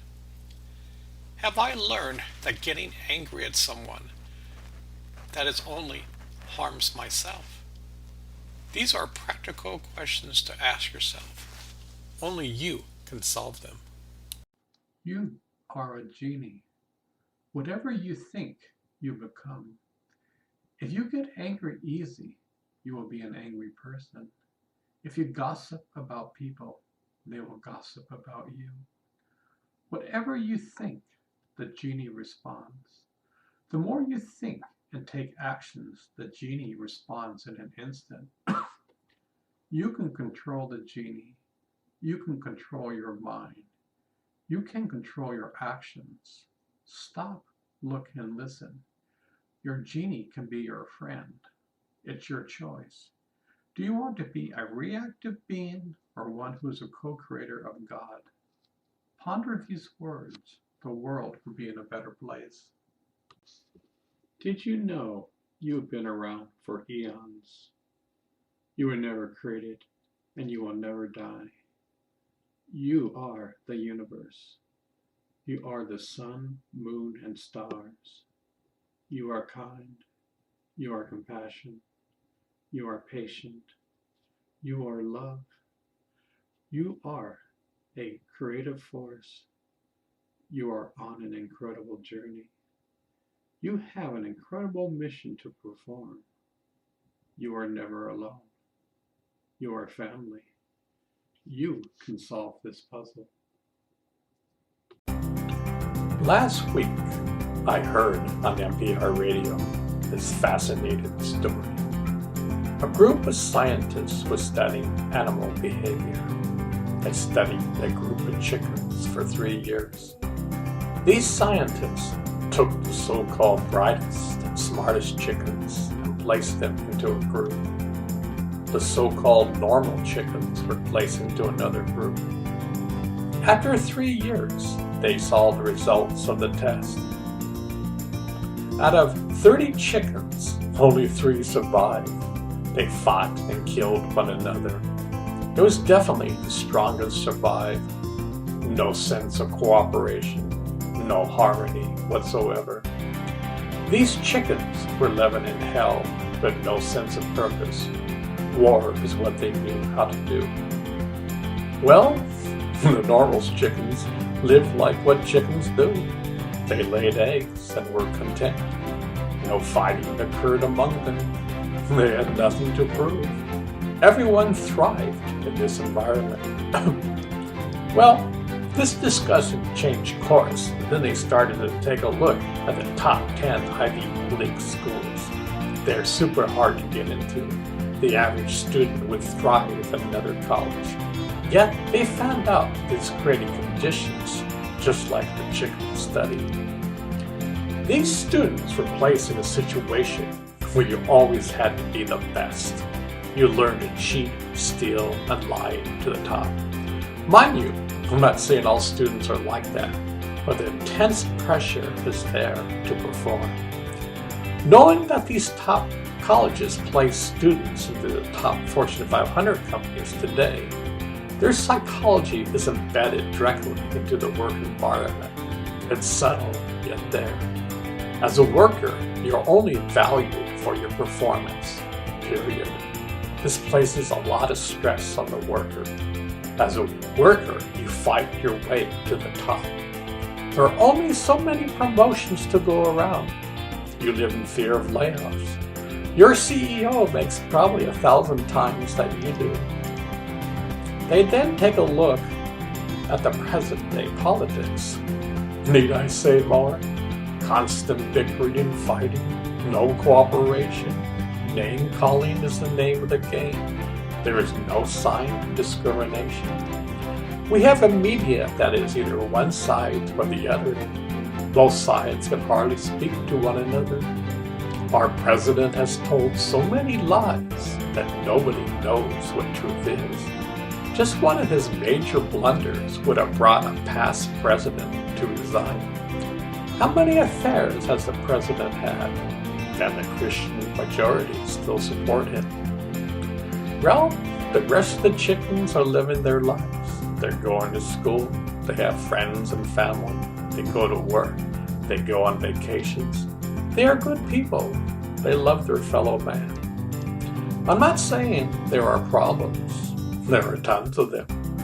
I remember people always talk about Darwin's theory, the survival of the fittest. Did you know that Darwin considered this to be the lowest in his view of evolution? His view was cooperation. Nature cooperates with each other. The entire world of nature is in cooperation with each other. If nature did not cooperate, this planet would have been gone a long time ago. This is the main theme that the scientists discovered. Without cooperation, we are doomed. We must reclaim this. We are all Americans. We aren't just Republicans or Democrats. We are united. It's about time for us to wake up. I see a new wave of hope occurring in us today. People are starting to wake up and demand for change. Why weren't we taught where to look for God? Good question. Why were we taught that in order to see God, you must die? You can't see God while you are alive. Only the saints can communicate to God. Why were we taught that you need an intermediator between you and God? You aren't good enough. Only the priest can pass on the message. Why were we taught that we are all born sinners? If we come directly from God, how can we be born a sinner? Why were we taught there is a hell? The only hell exists in man's minds. Why were we taught that God judges us? God does not judge. We judge one another. All the great masters have said the same thing. The kingdom of heaven lies within. It seems like the same message has been changed along the way. I don't know why people pass this up. We are all searching for happiness externally. We get glimpses of happiness, yet it disappears like a thief in the night. There is no conversion or convincing. The facts are laid out. The kingdom of heaven is within. It doesn't matter if you follow religion or not. The facts are laid out. The kingdom of heaven lies within. It doesn't matter your background. Nobody cares about your race. We are one after all. All we are saying is your car is sitting in your garage getting dusty. You have the opportunity to take your car for a spin. Become the race car driver. Your car was meant to be driven. Signposts are all around. Can you imagine signposts all around? But do we have eyes to see? Nature is alive and communicating with each other. But we have cell phones in our hands. Magic is all around us, but we can't see it. Imagine the mysteries of life are all around us, but we don't see them. This is the journey of walking from darkness to light. We think we have all the answers, yet we are living in darkness. If we think we are living in the light, then why have we been fighting for thousands of years? Why do we have guns and violence? Why do we have 45 billionaires who have more money than half the population? This is a journey we are walking on. Kids, you have a say in this matter. The torch someday will be passed to you. Someday you will lead the way. Take a look at the sun in the sky. It just shines. It has nothing to prove. Its rays keep the entire earth alive. Now, that's true magic. It's not a sleight of hand. It's not some magic tricks that appear real, but it's not. It's the real deal. Every step you take over time, you can start to see the signposts are all around. You begin to see the majesty of the geese and ducks flying in the air. You will love to hear the geese honking in the sky. It will bring a chill down your back. You begin to learn to sit on a park bench enjoy taking the beauty that surrounds you. You can close your eyes and tap into the beauty of nature. Nature is alive. How about not getting bored? You don't need to have your cell phone with you 24 hours a day. Yes, you can still have your cell phone, but it will be different. Imagine looking into your friend's eyes and seeing yourself. Whoever you may encounter, you see a reflection of yourself. How can you harm anyone in that state? There will be no more flaming posts on the internet. No more bullying. No more sexual harassment. This would be a thing of the past. How about no more school shootings? No more wars? No more guns and violence? No more crime? If you think this can't happen, then think again. Your civilization is only 50,000 years old. There are worlds out there that have existed before the universe was born. They had to take small baby steps along the way. Ultimately, some succeeded, and they could go out and help others on this journey of life. Help is on the way, yet you have to ask for it. You see, you have free will. That's the law of the universe. The universe is playing a hide-and-seek game with you. This is the game of life. This is the greatest game ever played. It will go on for eternity. So you are a piece of the puzzle. Your piece is super important. Imagine having billions of pieces of the puzzle put together. Yet there's a missing piece. It's yours. Will the puzzle be complete? Now one is missing, and it's yours. You can begin to learn how to be a global citizen of the universe. You can learn how to be kind.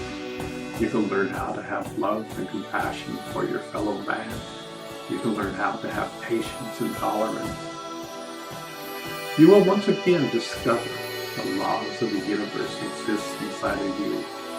You will start pulling all the negative weeds from your garden inside. You can do this. Yours isn't the first one, nor are you the last one to walk from darkness to light. You see, you aren't alone. How would you like to feel that there's a great coach inside of you? You can actually feel it. It's so familiar. It's a part of you. How about a part of you that's already the universe, and a part of you lives in this world? You have the potential to realize this on a daily basis. In the early 1950s, Roger Bannister ran a sub-4 minute mile. Nobody thought it was possible. Months later, the barrier was broken, and even some high schoolers did this. You have the same potential. There is a precious jewel that lies within you. Millions of people are waking up from their slumber. Signpost is all around. Just open up your eyes. The story continues.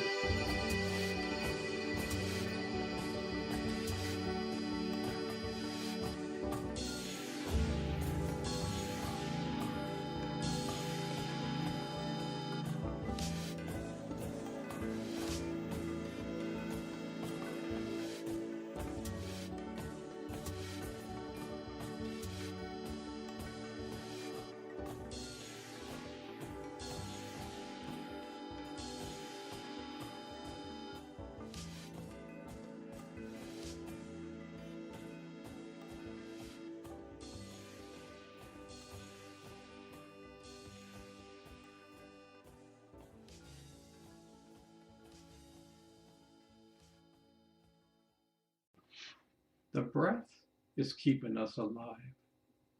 How incredible that is. What is the power that's keeping you alive? Behind your breath lies the answer. We take it for granted. We breathe each and every moment. For thousands of years, the masters have taught, pay attention to your breath. The secret of the universe lies behind your breath. The entire universe is alive. It seems so simple. It is. Yet you are too complicated to understand. Slow down. Focus on your breath. Sit still and listen. You can solve this riddle. A man may be imprisoned and yet be totally free. A man may be free, yet may live in the prison of his mind. What makes us truly be free? The masters have said, discover your true nature. The truth shall set you free. When I first learned how to meditate, it was difficult. I learned real quickly that I lived in a prison. I was confined. I didn't know how to control my mind. In order to go out of your prison, it takes effort. The hardest thing in the universe is to conquer the mind. Yes, the journey is hard, but the results are awesome. Ponder this riddle. Find out who you truly are. Many people think that reading these poems, that I'm brainwashing them. Well, that is certainly the case. We are washing the mind. We are asking questions you have probably never asked yourself.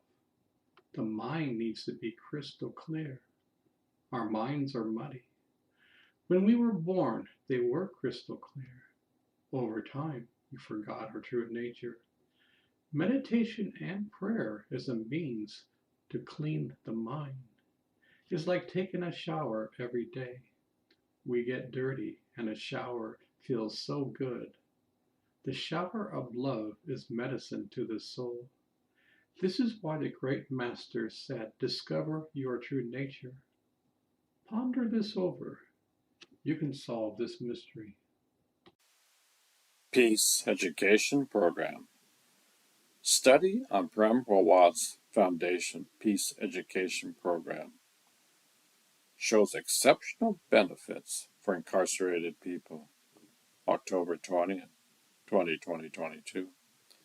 A recent new study found that the Prem Rawat's Peace Education Program has exceptional benefits for incarcerated individuals.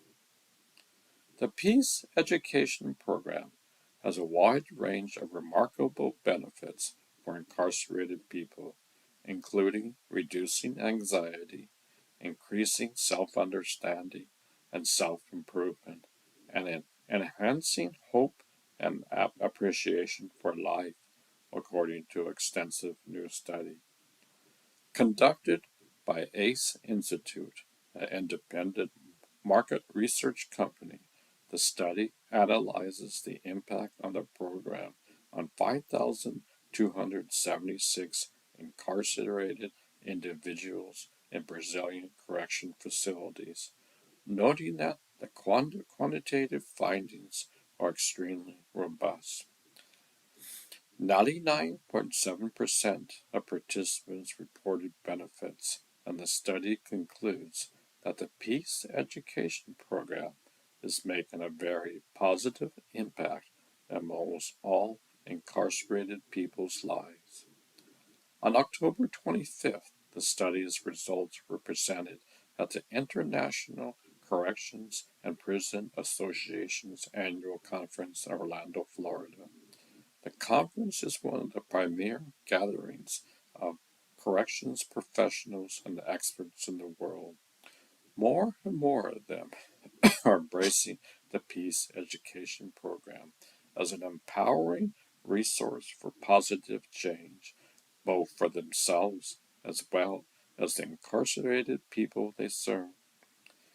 Demonstrating its cross-cultural reliance, 300,000 people in 90 countries and in 40 languages have participated in the Peace Education Program to date, including 100,000 people in 775 correctional facilities.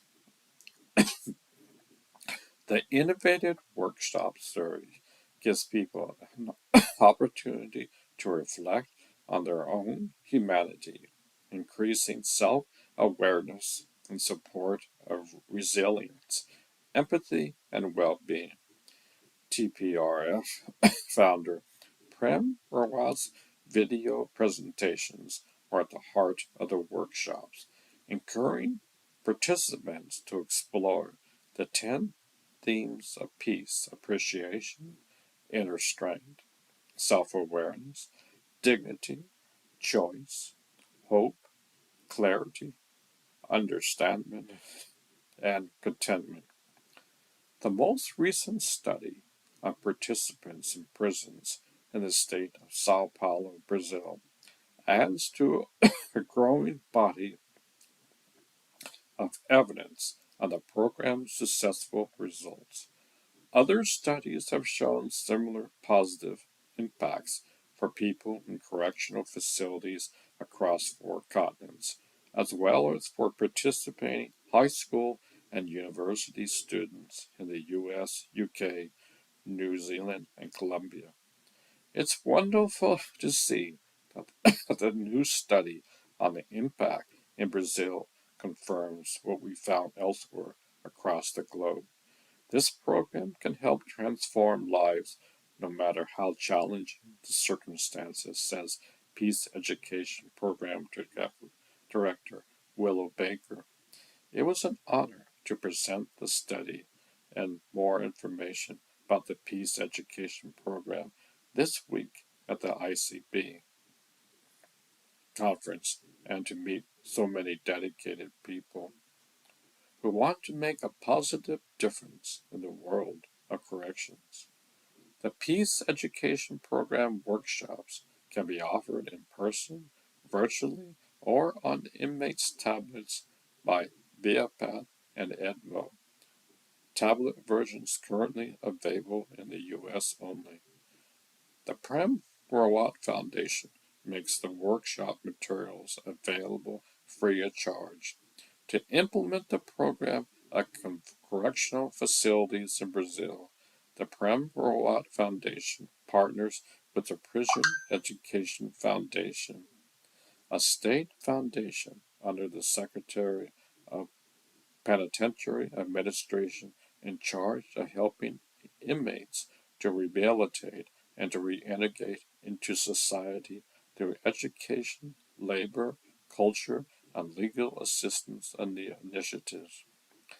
The Peace Education Program is just one of the ways that TPRF advances dignity, peace, and prosperity by addressing fundamental human needs.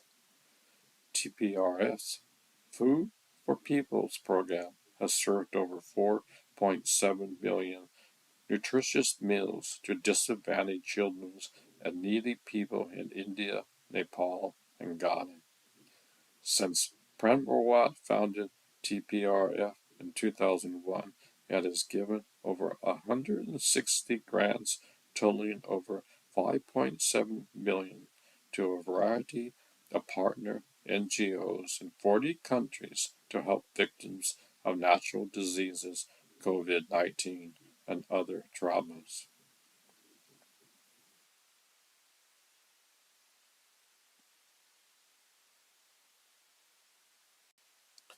More Americans killed by guns since 1968 than in all U.S. wars combined. By comparison, roughly 1.2 million service members have been killed in every war in U.S. history. By Chelsea Bailey. More Americans have killed from gunshots in the last 50 years than in all the wars in American history. Since 1968, more than 1.5 Americans have died in gun-related incidences, according to data from the U.S. Centers for Disease Control and Prevention.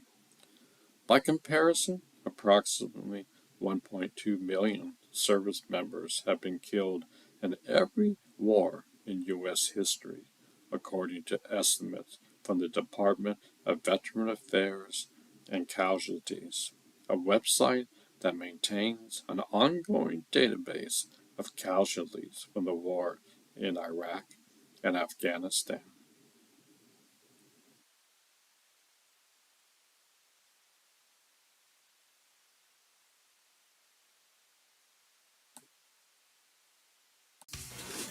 Closing. To be honest, in order for the world to change at large, you must change. You are a piece of the puzzle in life. The world needs your piece of the puzzle. You are a vital piece in order for this world to transform. If you don't transform, the world won't transform. It is as easy, as simple as that. We can change this world if we want to. We must get out of this state of apathy. We must change our ways. We must learn not to be like leaves blowing in the wind. We can live in the center of the hurricane.